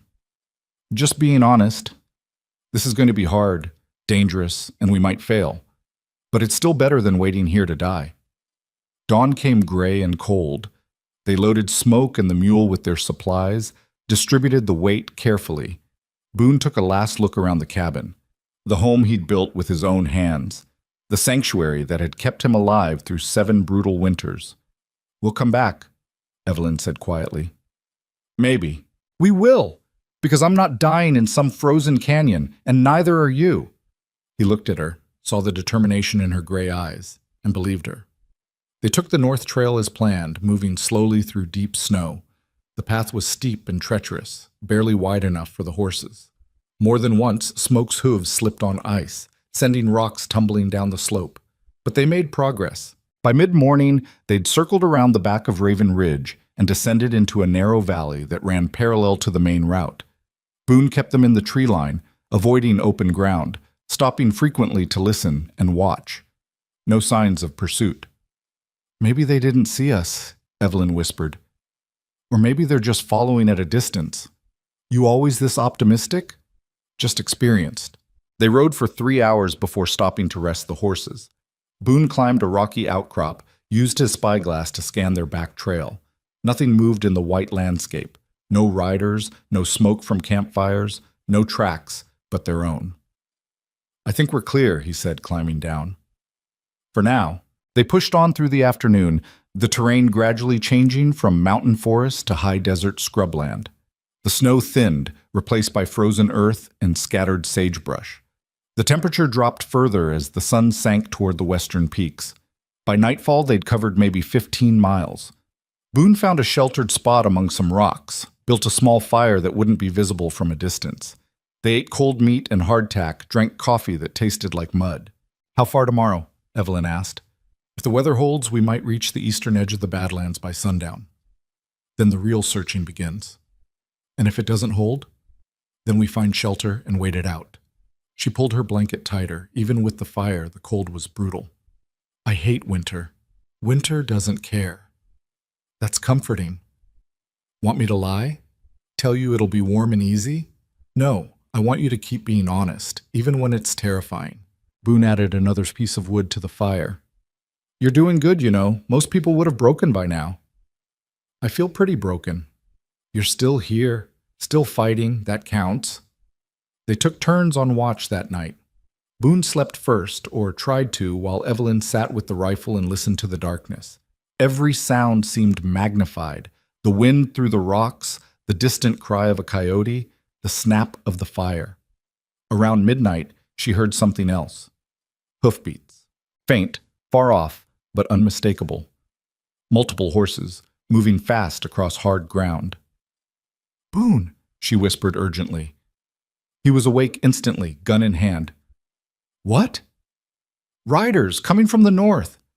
They killed the fire, kicked dirt over the embers, moved the horses deeper into the rocks.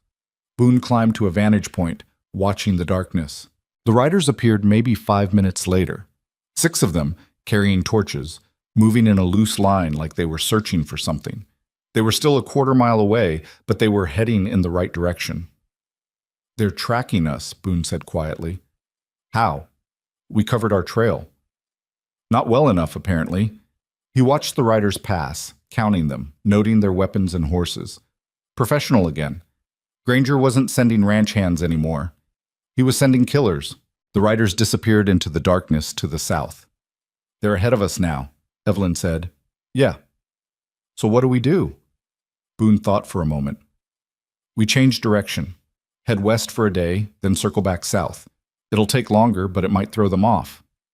Or it might just delay the inevitable. You got a better idea?" She didn't. They broke camp before dawn, riding west through country that got rougher with every mile. The high desert gave way to broken rock and twisting ravines.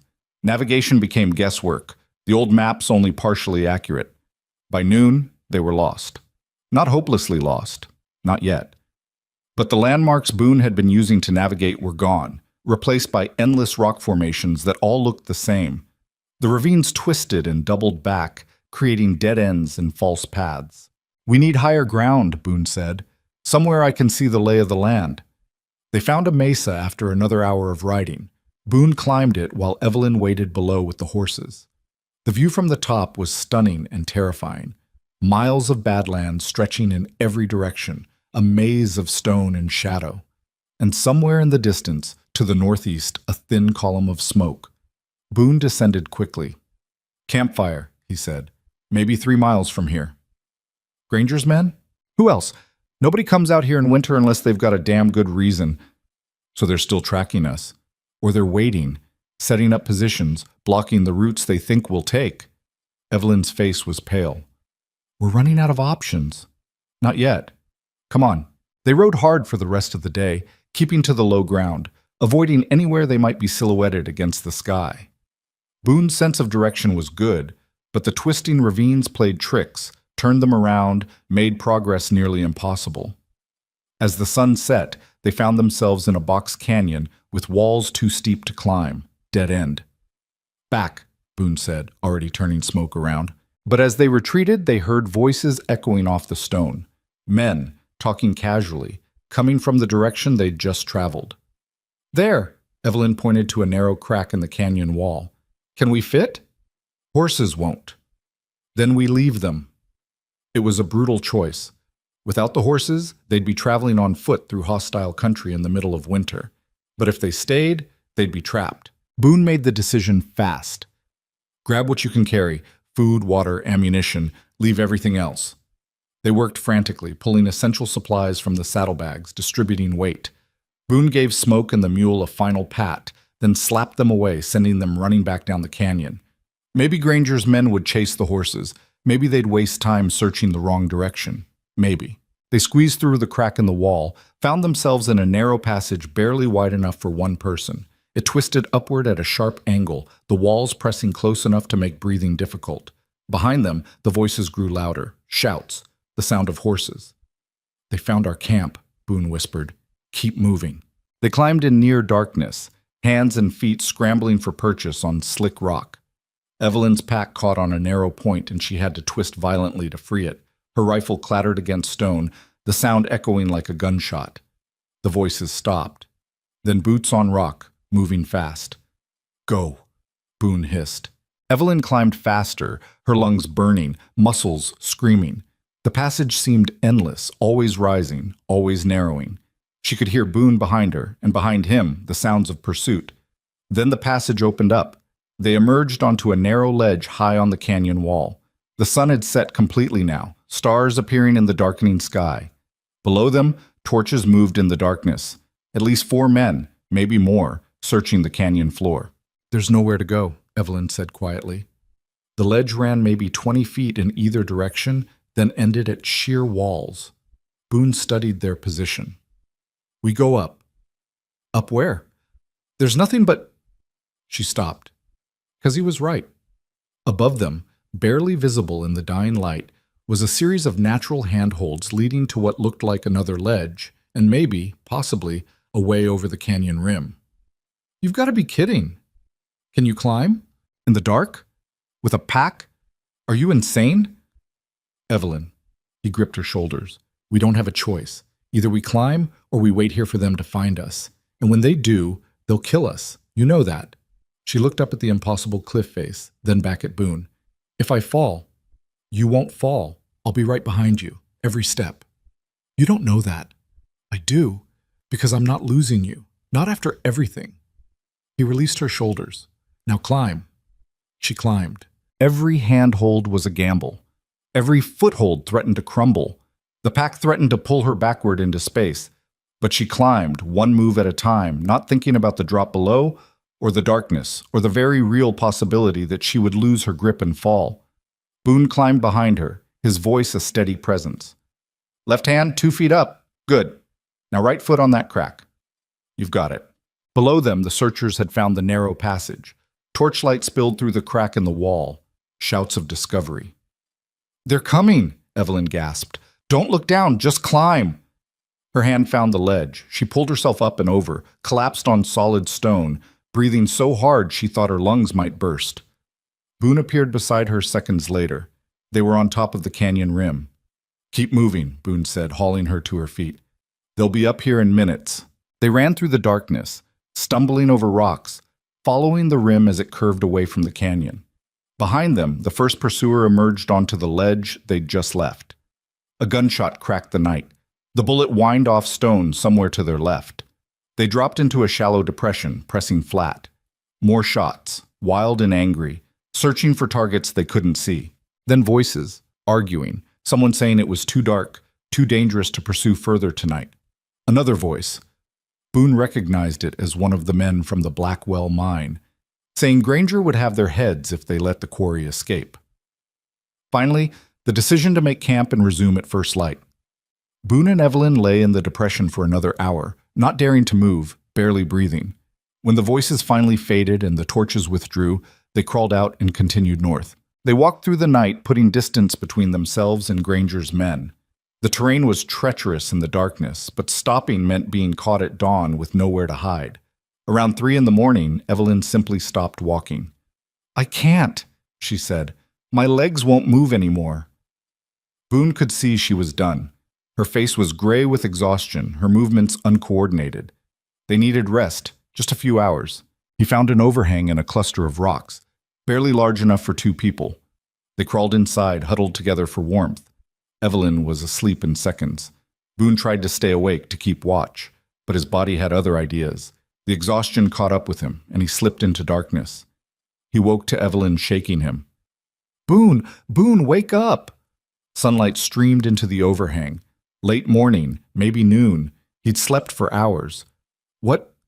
"Look." She pointed down into the valley below their position. Boone crawled forward, looked over the edge, and saw the box canyon.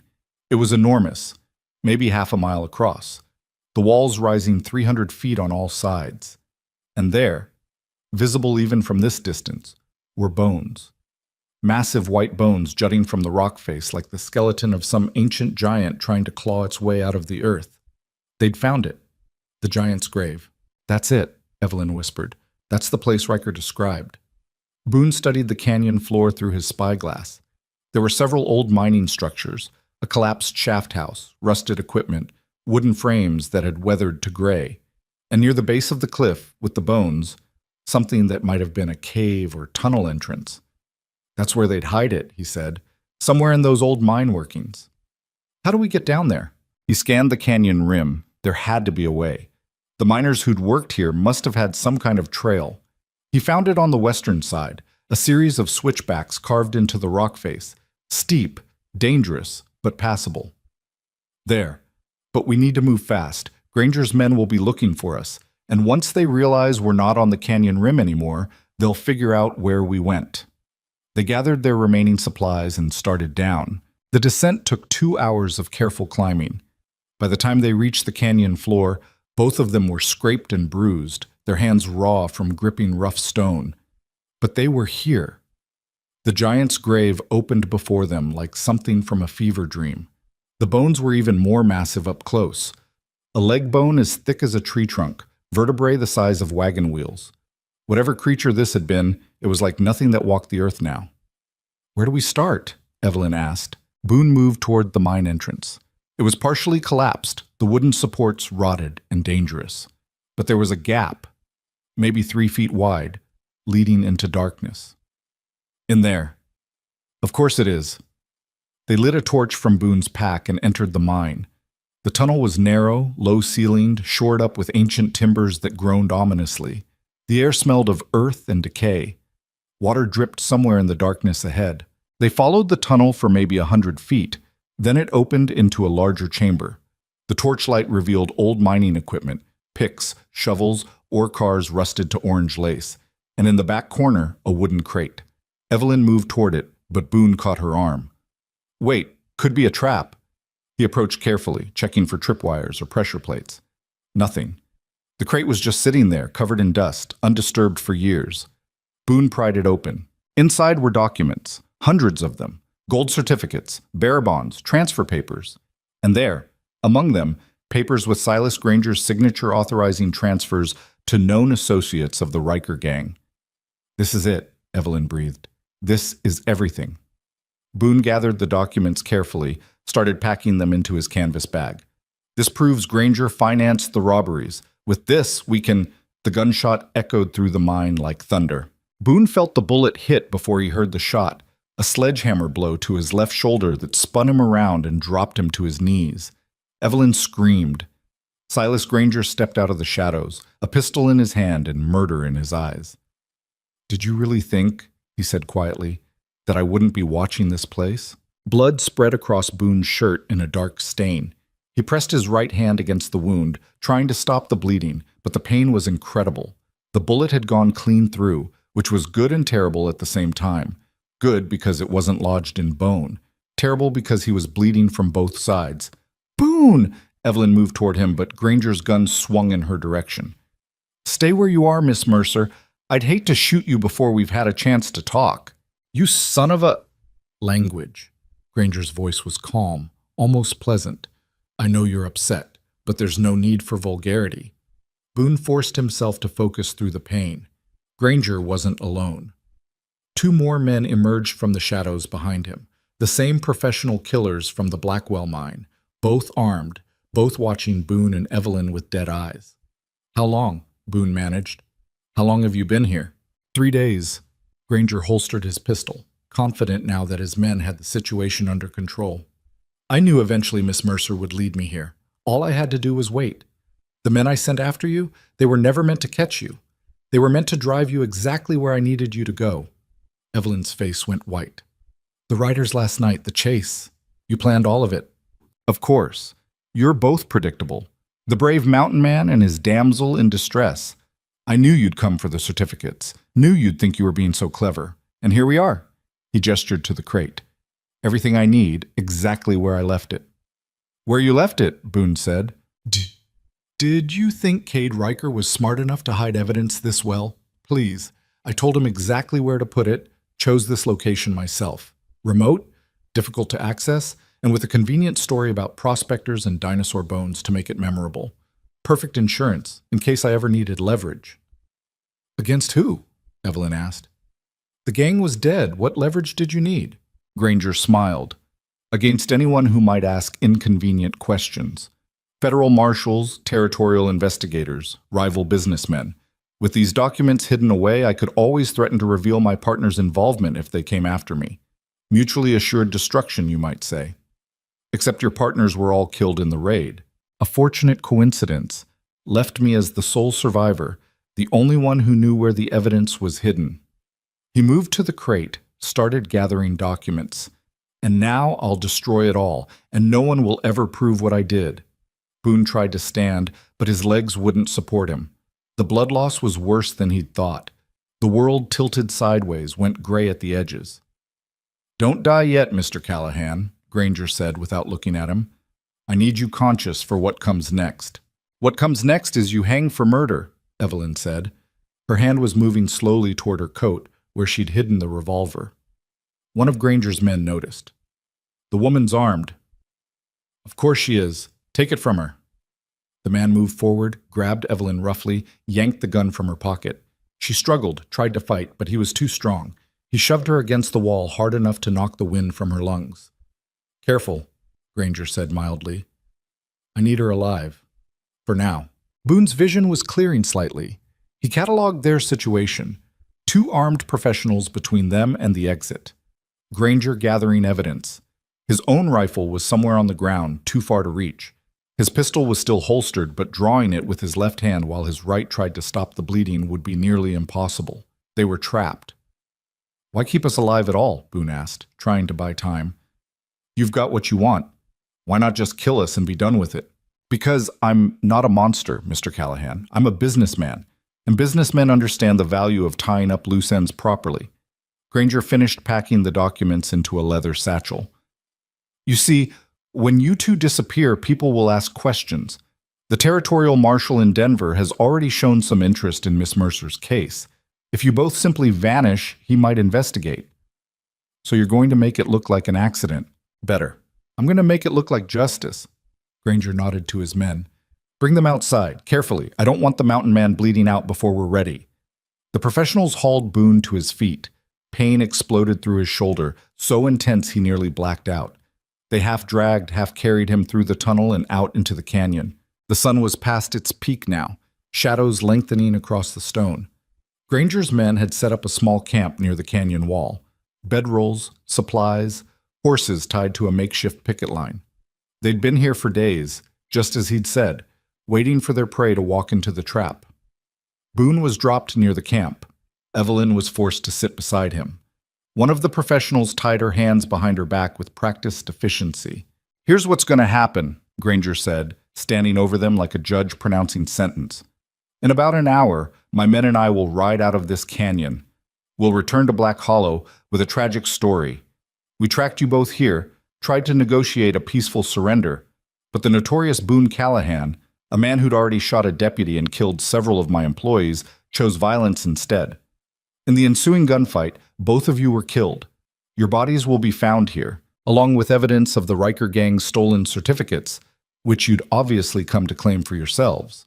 "No one will believe that," Evelyn said. "Everyone will believe it. The great mountain man, fallen from grace, teaming up with a criminal woman to steal a fortune. It's a perfect story. Tragic, really, but justice was served." He smiled. "The territorial marshal might ask a few questions, but with both of you dead and no evidence to contradict my account, the case will close quickly." "Except we'll be alive to contradict you," Boone said. "No, Mr. Callahan, you won't." Granger pulled out a stick of dynamite. "This mine is old, unstable. The timbers are rotten, the shafts are flooded. A terrible shame, but these things happen. You two took shelter inside, perhaps to escape my men, and then tragedy struck. A collapse caused by your own carelessness. The entrance sealed, tons of rock burying you forever." He turned the dynamite over in his hands.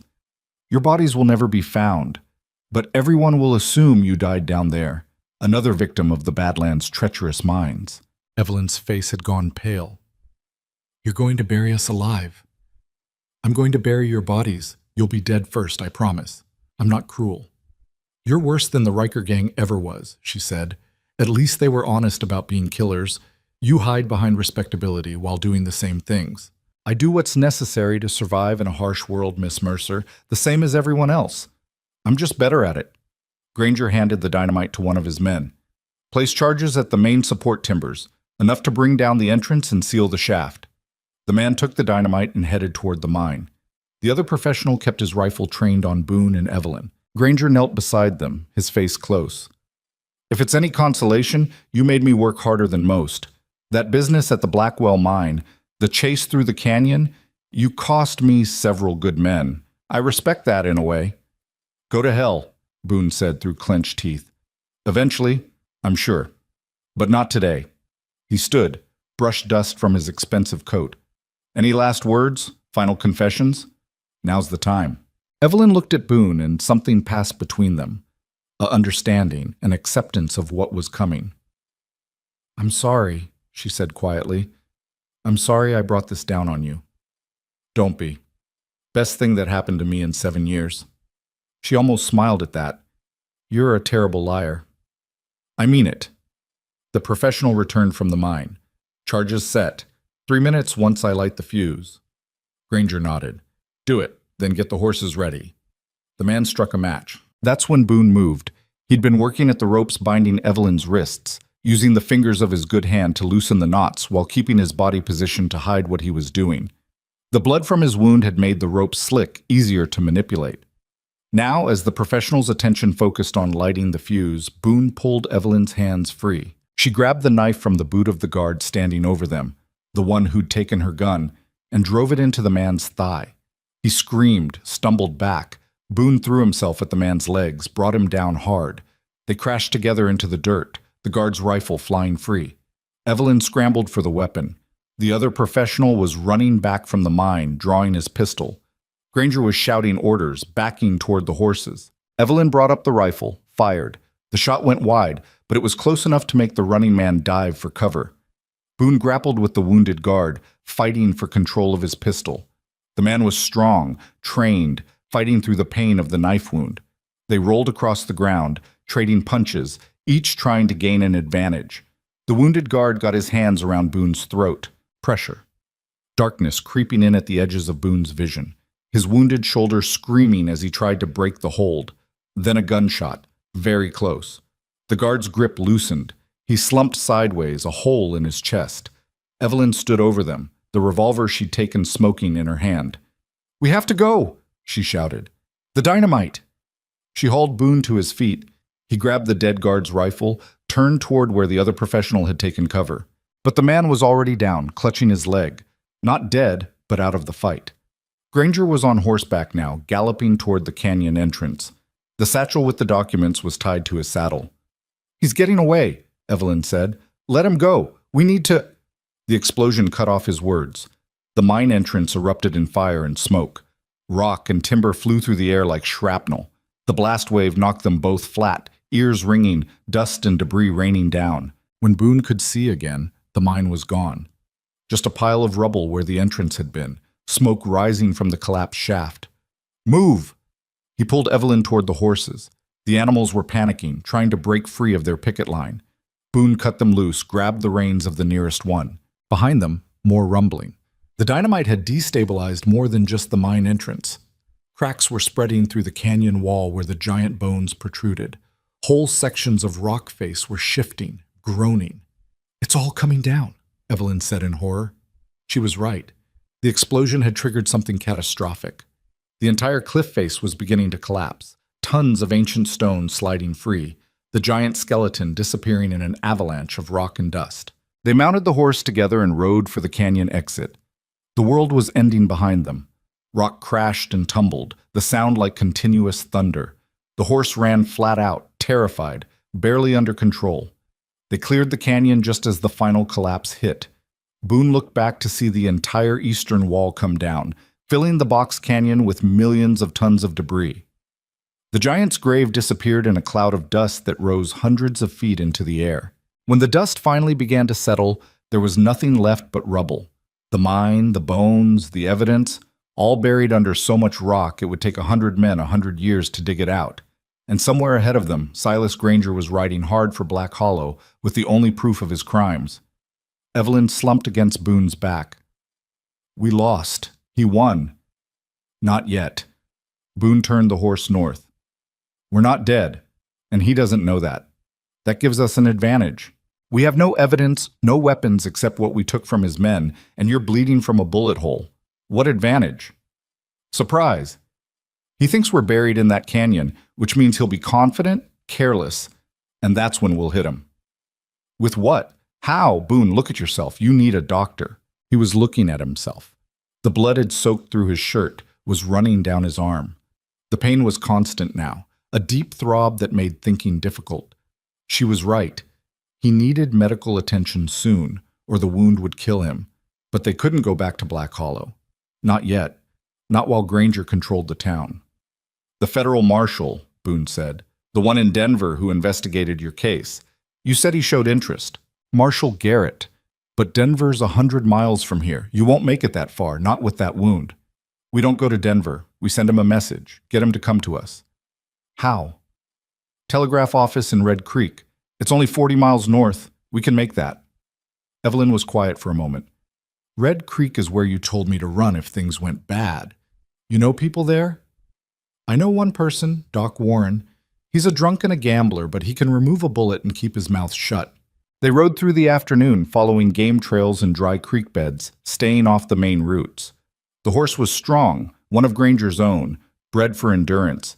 But even so, it was suffering under the double load and the brutal pace.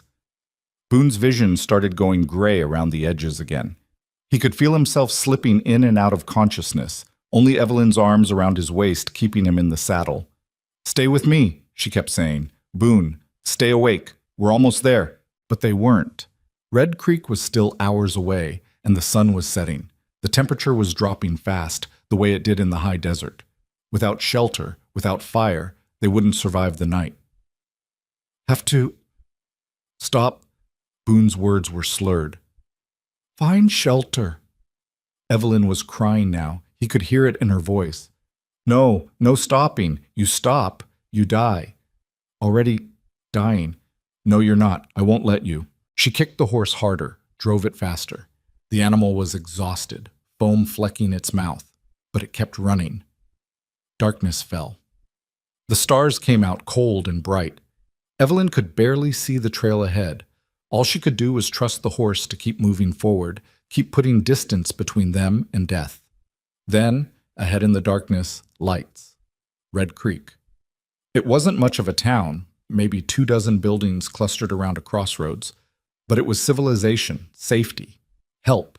Evelyn rode straight down the main street, not caring who saw, not caring about subtlety. She stopped in front of a building with a painted sign that read, Medical Services, Dr. E. Warren. She half fell off the horse, pounded on the door. Help! I need help! Someone's been shot! The door opened. A middle-aged man with gray hair and whiskey on his breath looked at her with bleary eyes. Doc Warren? That's what they tell me. Who's shot? Him. She gestured to Boone, who was barely upright in the saddle, more unconscious than not. Warren's expression changed. He whistled sharply, and 2 men emerged from the saloon across the street. Get him inside. Gently. Now. They carried Boone into the doctor's office, laid him on a table. Warren lit more lamps, started cutting away the blood-soaked shirt. Through and through, he muttered. That's good. But he's lost a lot of blood. When did this happen? This morning. Maybe 6 hours ago. 6 hours on horseback with a wound like this? He should be dead. He's stubborn. Warren almost smiled. I can see that. He looked at Evelyn closely. You're the woman from Black Hollow, the one everyone says was with the Riker gang. I wasn't with them. I was their prisoner. And right now, Silas Granger is trying to kill both of us because we found proof he financed that gang. The doctor's hands paused for just a moment, then continued working. Granger, that explains a few things. You know him? Everyone in the territory knows him. Rich, powerful, mean as a snake. He began cleaning Boone's wound. If you've got proof against him, you should take it to the marshals in Denver. He has the proof. We had it, but he took it. Now we need to get word to Marshal Garrett. Tell him what happened. Telegraph office is closed for the night. Opens at dawn. Can you get it open sooner? I'm a doctor, not a telegraph operator. Please. Evelyn gripped his arm. Granger thinks we're dead, but when he realizes we're not, he'll come after us. He has men, guns, money. We need the law on our side before he finds us. Warren studied her face. Whatever he saw there convinced him. All right, I'll wake up Morton, get him to send your message. But your friend here isn't going anywhere for at least a few days. Maybe longer. That wound needs time to heal. We don't have a few days. Then he'll die on the trail. Your choice. It wasn't really a choice at all. Doc Warren worked through the night, cleaning and stitching Boone's wound, pumping him full of laudanum to manage the pain. By dawn, Boone was still unconscious but stable. Breathing regularly, color returning to his face. Evelyn sat beside him, holding his hand, watching the sunrise through the window. Warren brought her coffee. Message is sent. Marshal Garrett should receive it by this afternoon. If he responds immediately, he could be here in 2 days, maybe 3. And if Granger gets here first, then we'd better be ready for a fight. The doctor sat down heavily. I served in the war back when I was young and stupid, fought at Shiloh. After that, I swore I'd never pick up a gun again. But for what Granger did, financing those raids, getting people killed, framing you, I might make an exception. You believe me? My sister lived in Black Hollow. She died in one of those robberies, shot by Cade Riker himself while she was working at the bank. Warren's voice was tight. If Granger put Riker up to it, if he's responsible for her death, then yes. I believe you, and I'll help you any way I can. Evelyn felt tears burning her eyes. Thank you. Don't thank me yet. We've got a long wait ahead, and Granger's not the type to leave loose ends. The wait was 3 days. 3 days of Boone healing slowly, fever coming and going, moments of consciousness mixed with delirium. 3 days of Evelyn watching the street, jumping at every sound, expecting Granger's men to appear at any moment. But they didn't come. The telegram back from Marshal Garrett arrived on the second day. Brief and professional. Received your message? Investigating. Will arrive Red Creek within 48 hours. Stay safe. Garrett. On the morning of the 4th day, Boone woke up clear-headed for the first time. Where are we? Evelyn nearly cried with relief. Red Creek, Doc Warren's place. You've been unconscious for 3 days. 3 days? He tried to sit up, grimaced at the pain. Granger thinks we're dead. Or at least we hope he does. Marshal Garrett is on his way. Boone absorbed this. The documents? Granger has them. All of them. There's no physical evidence anymore. Just our word against his. Yes. He was quiet for a long moment. That might not be enough. Granger's got influence, connections, without proof. I know. She gripped his hand. But it's all we've got. That afternoon, riders appeared on the road from the south. Evelyn's heart stopped. She counted them. 6 men, well-armed, riding in formation. For a terrible moment, she thought it was Granger.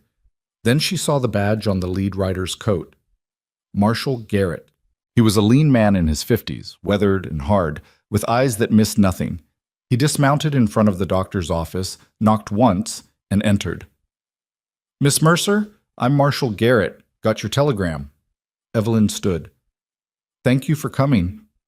You said you had information about the Riker gang case, about Silas Granger's involvement. I do. We both do. She gestured to Boone. This is Boone Callahan. He's been helping me. Garrett looked at Boone's bandaged shoulder. Looks like someone disagreed with that decision. Granger shot me, Boone said, in the Giant's grave down in the southern Badlands. He'd been waiting there, knew we'd come for the evidence. What evidence? Documents proving he financed the Riker gang, transfer papers, authorizations, all with his signature. We found them hidden in an old mine, exactly where the gang was supposed to have stashed them. And where are these documents now? Granger took them. Then he tried to kill us by collapsing the mine on top of us. We barely escaped. Garrett's expression didn't change. That's a serious accusation. You have any proof beyond your word? 3 dead men in the box canyon, Evelyn said. Granger's hired guns. He murdered them when they failed to kill us. The canyon collapsed. There's nothing left but rubble. Then dig it out. Send men down there. You'll find the bodies. That could take months, years even. Garrett sat down. Look, I believe something happened to you, but believing and proving are different things. Granger's one of the most powerful men in the territory. To go after him, I need more than testimony from 2 people he claims are criminals. So that's it? Evelyn's voice rose. He wins? He murders and steals and destroys lives, and he just walks away? I didn't say that. Garrett pulled out a notebook. Tell me everything, every detail. If there's a case to be made, I'll make it. But I need facts. They talked for hours. Evelyn described her capture by the gang, the months of imprisonment, Riker's drunken confession about the hiding place. Boone detailed the attacks on his cabin, the ambush at Blackwell Mine, Granger's confession in the collapsed mine. Garrett wrote it all down, asked pointed questions, probed for inconsistencies. He was thorough, professional, and increasingly convinced. Here's the problem, he said finally. Everything you've told me is consistent with Granger being dirty, but it's all circumstantial. Defense lawyer would tear it apart in minutes. So what do? We need him to incriminate himself, get him to confess, or make a mistake that proves his involvement. How? Garrett was quiet for a moment. Then, we make him think you're still a threat. Draw him out into the open. You want to use us as bait, Boone said. I want to give him a chance to hang himself. The marshal stood. I'll head to Black Hollow, start asking questions. Make it known that I'm investigating new evidence in the Riker gang case. Word will get back to Granger. When it does, he'll panic. Or he'll run, Evelyn said. Men like Granger don't run. They double down. He'll try to eliminate the threat, which means coming after you again. And when he does, you'll be waiting. That's the idea? It was risky, dangerous, and probably their only chance. When do we start? Boone asked. Soon as you can ride. Few more days, maybe. Give that shoulder time to heal. Garrett moved toward the door. In the meantime, I'll set things in motion. One way or another, this ends soon. After the marshal left, Evelyn sat beside Boone's bed again. This is it, she said quietly. One last throw of the dice. Yeah. If it doesn't work, we're dead. Granger will make sure of it this time. I know. She looked at him. Why are you still helping me? You could leave, right away. Go back to your mountain. This isn't your fight anymore. It's been my fight since the day I watched that town let my family die. Maybe before that. He reached for her hand. Besides, where else would I go? Somewhere safe. Somewhere far from here. There is no safe. Not while men like Granger are allowed to do what they want without consequences. His grip tightened on her hand. 7 years I've been hiding on that mountain, telling myself I was done with people. But I wasn't done. I was just waiting. Waiting for a reason to come back down, to fight again. You gave me that reason. Tears slid down her cheeks. I'm sorry. Don't be. Best thing that happened to me in 7 years, remember? She smiled through the tears. You really are a terrible liar. Maybe, but I'm telling the truth now. They sat together in the fading light, hands clasped, waiting for what would come next. Outside, the sun set over the desert, painting the sky in shades of blood and fire. Marshal Garrett returned to Red Creek 5 days later with news that made Evelyn's blood run cold. Granger knows you're alive, he said, standing in Doc Warren's office with mud on his boots and exhaustion on his face. Word got back to him 2 days ago. Someone in town saw you ride through, told one of his men. How did he react? Boone asked. He was on his feet now, moving carefully, his shoulder still wrapped but healing. He didn't. That's what worries me. Garrett poured himself coffee from Warren's pot. I made a show of investigating, asked questions around Black Hollow about his relationship with the Riker gang. Expected him to lawyer up, make threats, use his influence. Instead, he acted like a man with nothing to hide. Cooperative, pleasant. Even offered to help with my investigation. That doesn't sound like the Granger we know, Evelyn said. No, it doesn't. Which means he's planning something. Garrett set down his cup. I've got 4 deputies watching his house and business. If he makes a move, we'll know about it. Unless he's already made it, Boone said quietly. Men like Granger don't wait around for the law to close in. He's too smart for that. So what's he doing? Getting ready to disappear, liquidating assets, moving money, setting up a new life somewhere the law can't touch him. Garrett's jaw tightened. We can't let that happen. Then we force his hand, make him come to us instead of running. How? Boone looked at Evelyn. We tell him we found more evidence, documents he doesn't know about, hidden somewhere safe, and we offer to trade, his freedom for ours. That's insane, Warren said from his chair by the window. He'll know it's a trap. Probably, but he can't risk us actually having evidence. His whole plan depends on no proof existing. Even the possibility that we found something will eat at him. Garrett considered this. Where would this meeting happen? Raven Ridge, my cabin.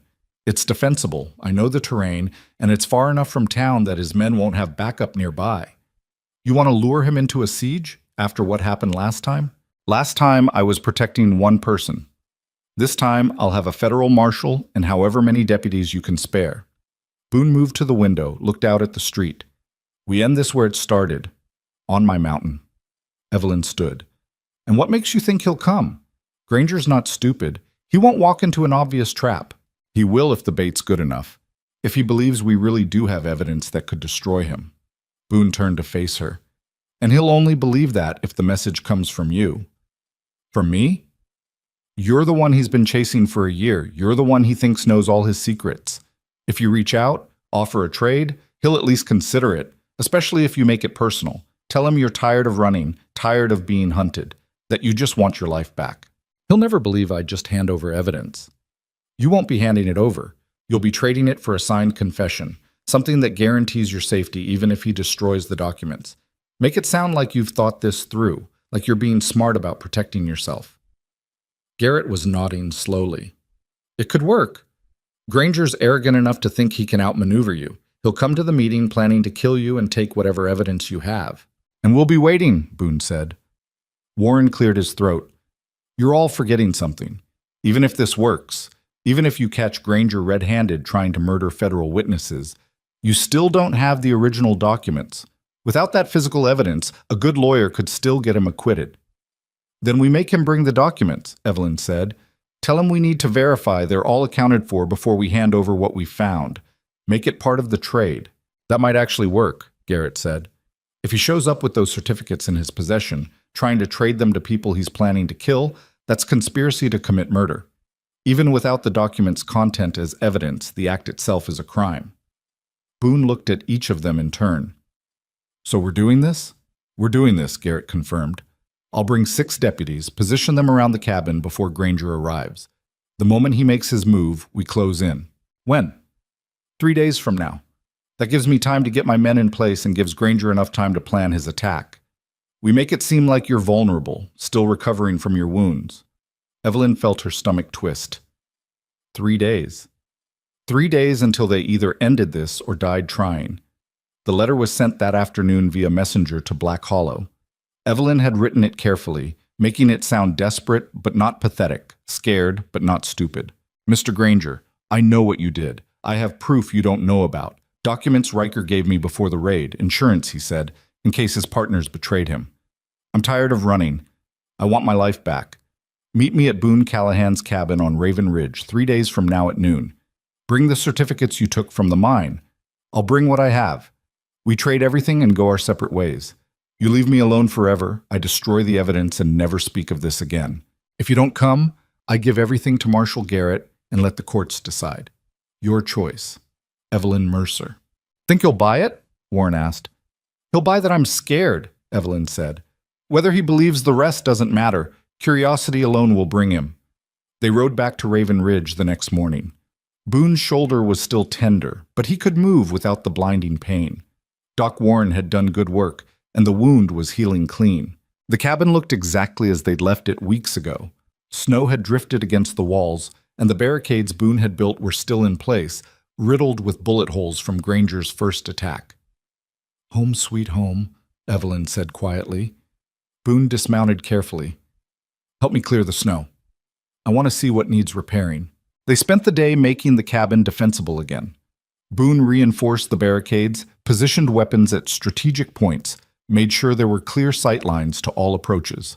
Garrett's deputies arrived that evening, 6 hard men who knew their business. They spread out around the cabin, taking positions in the rocks and trees, setting up crossfire zones. Granger comes up that trail, Garrett said, pointing to the main approach. He'll be in the kill zone before he knows it. We let him get close, let him make his move, then we take him. What if he brings an army? Evelyn asked. Then we hold them off until reinforcements arrive from Red Creek. I've got another 12 men on standby. It was a good plan. Solid, professional. But Evelyn couldn't shake the feeling that something was going to go wrong. That night, she and Boone sat by the fire like they had before, waiting for dawn and whatever it would bring. Are you scared? She asked. Yes. Me too. Good. Fear keeps you sharp. She looked at him across the flickering firelight. If this goes bad tomorrow, it won't. But if it does, I want you to know something. She took a breath. You saved my life. Not just from Granger, from everything. When I came to Black Hollow looking for my brother, I was already half dead inside. The town just finished what the Riker gang started. But you reminded me that not everyone is cruel, that some people still do the right thing just because it's right.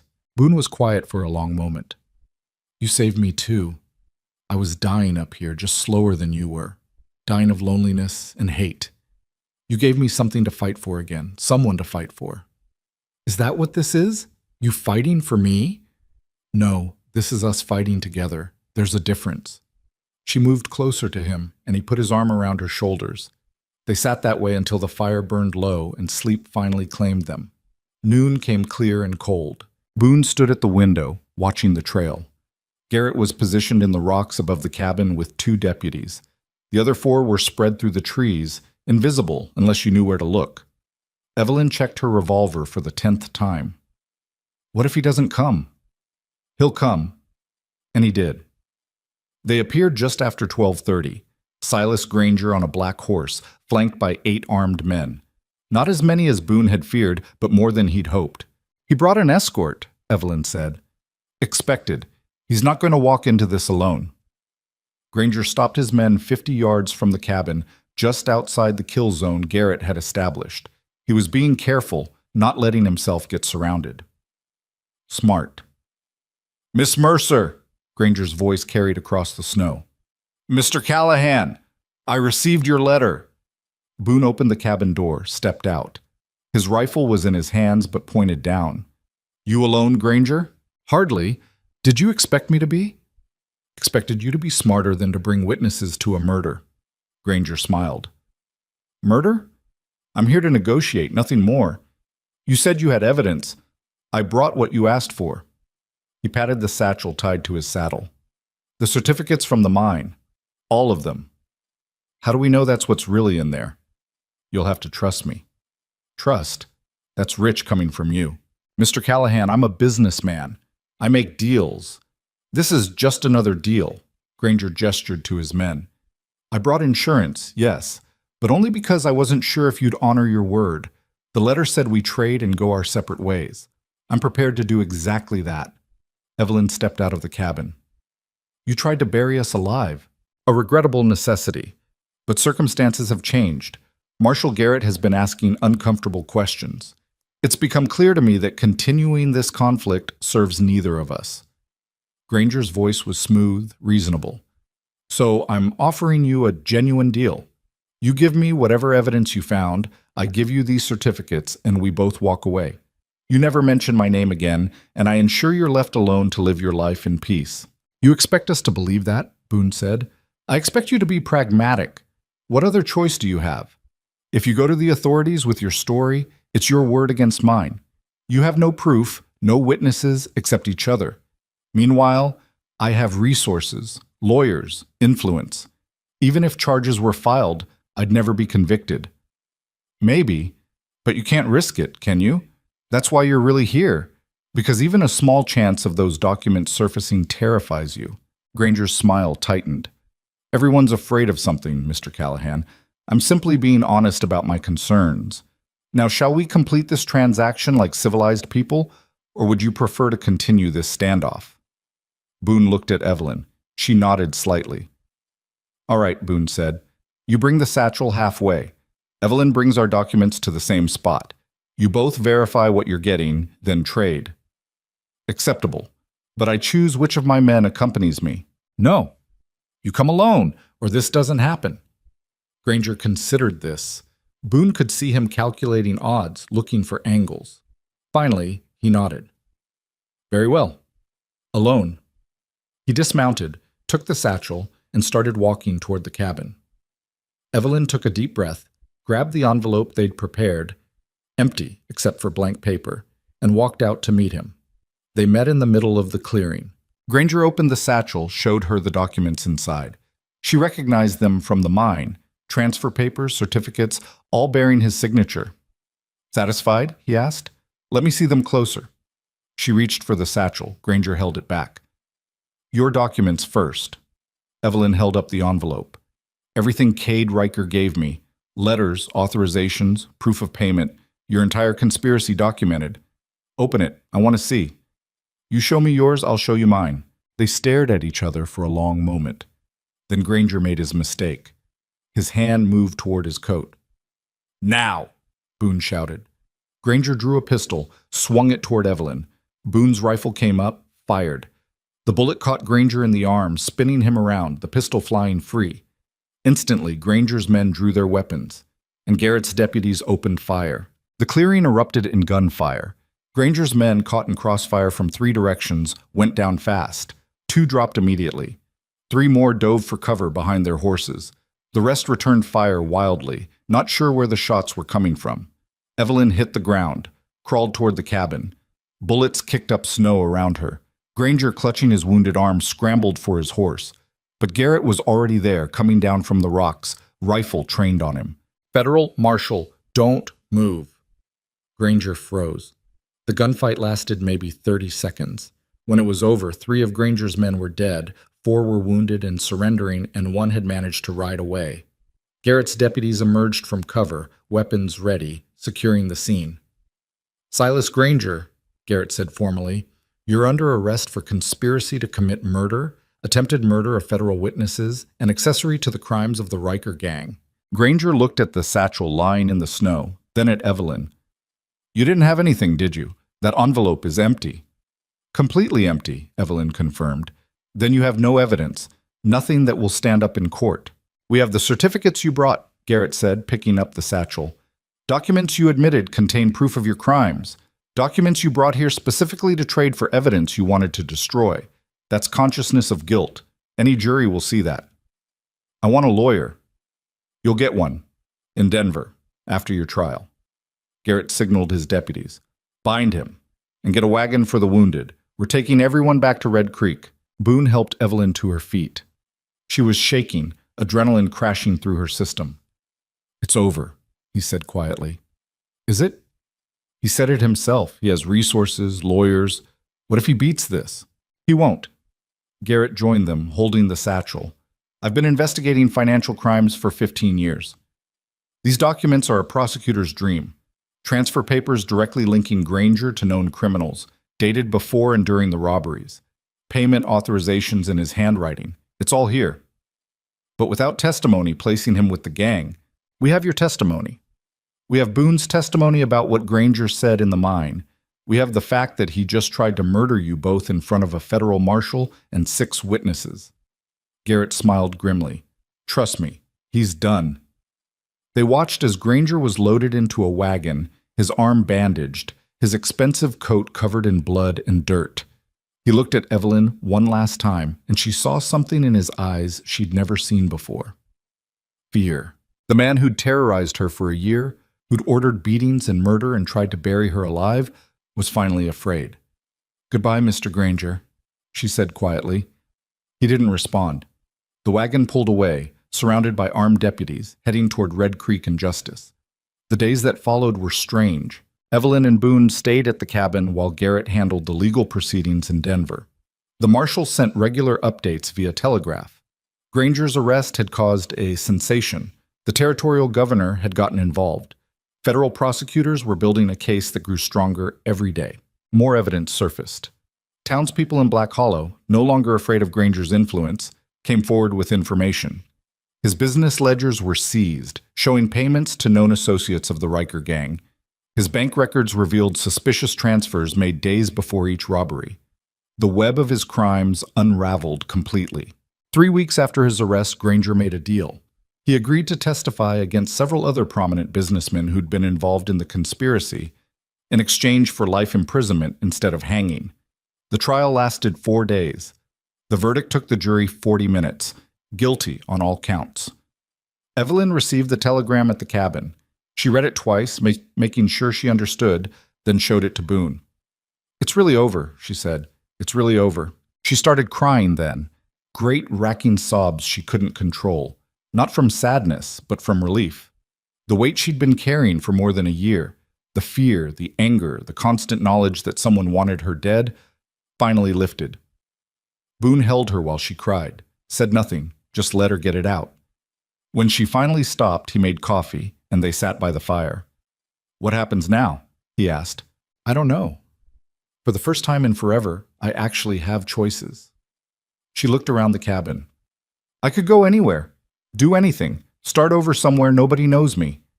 "You could, but I don't want to." "No?" "No." She met his eyes.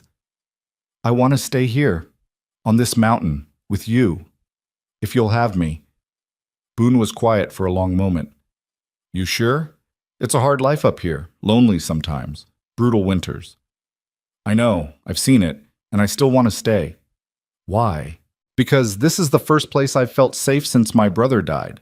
Because you're the first person who saw me as something other than a victim or a criminal. Because I'm tired of running, and this feels like home." She reached for his hand.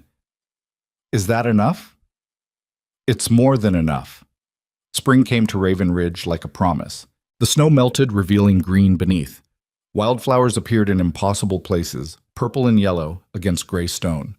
The creek that ran past the cabin unfroze, filled with runoff from the high peaks. Evelyn and Boone worked together to rebuild what the siege had damaged. They replaced broken windows, patched bullet holes, reinforced walls. She learned to hunt, to trap, to read weather signs the way Boone did. He taught her about the mountain, which plants were edible, which tracks meant danger, where the deer came down in summer.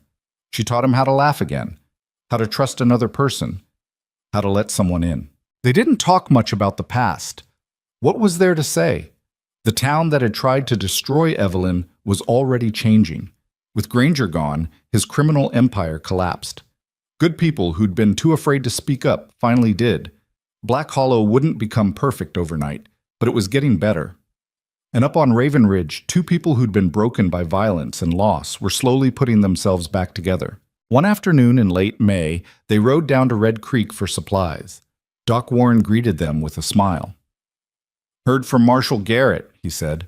"Granger's been transferred to a federal prison in Kansas. Life sentence, no possibility of parole." "Good," Evelyn said. "Also heard something else. The territorial judge formally cleared your name. All charges dismissed. You're officially innocent." She absorbed this. Innocent.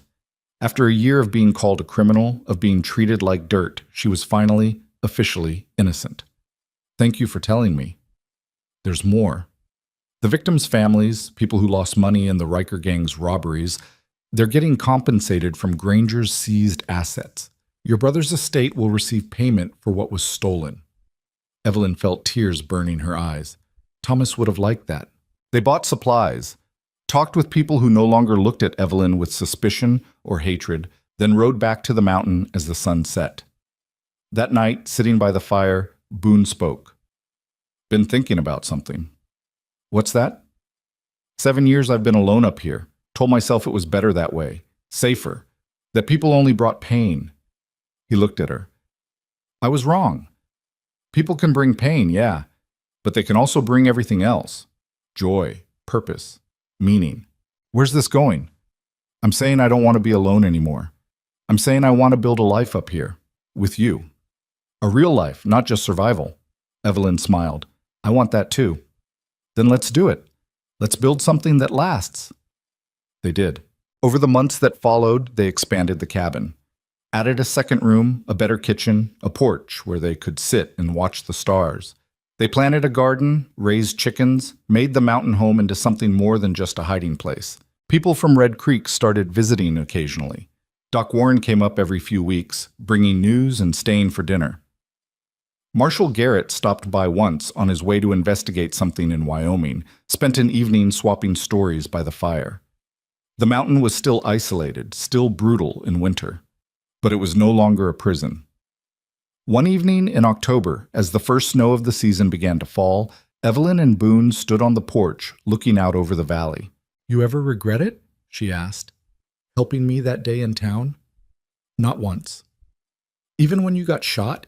Even when we almost died a dozen times? Even then." He looked at her. "You know what I learned through all this?" "What?" That the worst thing you can do is give up on people. I did that after Sarah and Daniel died. Decided everyone was garbage, turned my back on the whole world, but that didn't protect me from pain. It just made me empty. And now? Now I'm not empty anymore. Because of you. Because I chose to care about someone again, even when it was dangerous and stupid and probably going to get me killed. She leaned against him.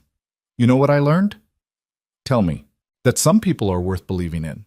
My brother was worth believing in. You were worth believing in. Even when the whole world seemed evil, there were still people trying to do the right thing. She paused. I almost forgot that. Almost let Granger and his cruelty make me think everyone was like him. But they're not. No, they're not. They stood together as the snow fell, covering the mountain in white, making everything clean and new. Below them, Black Hollow was probably settling in for winter. People going about their lives, unaware or uncaring about what had happened on Raven Ridge. Some of them had learned from Granger's downfall. Others probably hadn't. Towns were like people, capable of great good and terrible evil, often at the same time. But that wasn't Evelyn's problem anymore. She'd spent a year being defined by other people's opinions, other people's cruelty. No more. Up here, on this mountain, she got to decide who she was, and who she was becoming. We should go inside, Boone said. Getting cold. In a minute. I want to watch the snow a little longer. All right. They stayed on the porch until the stars came out, bright and sharp in the winter sky. Somewhere in the darkness, an owl called. The wind whispered through the pines. The world turned on, indifferent to human drama, beautiful and harsh and endlessly mysterious.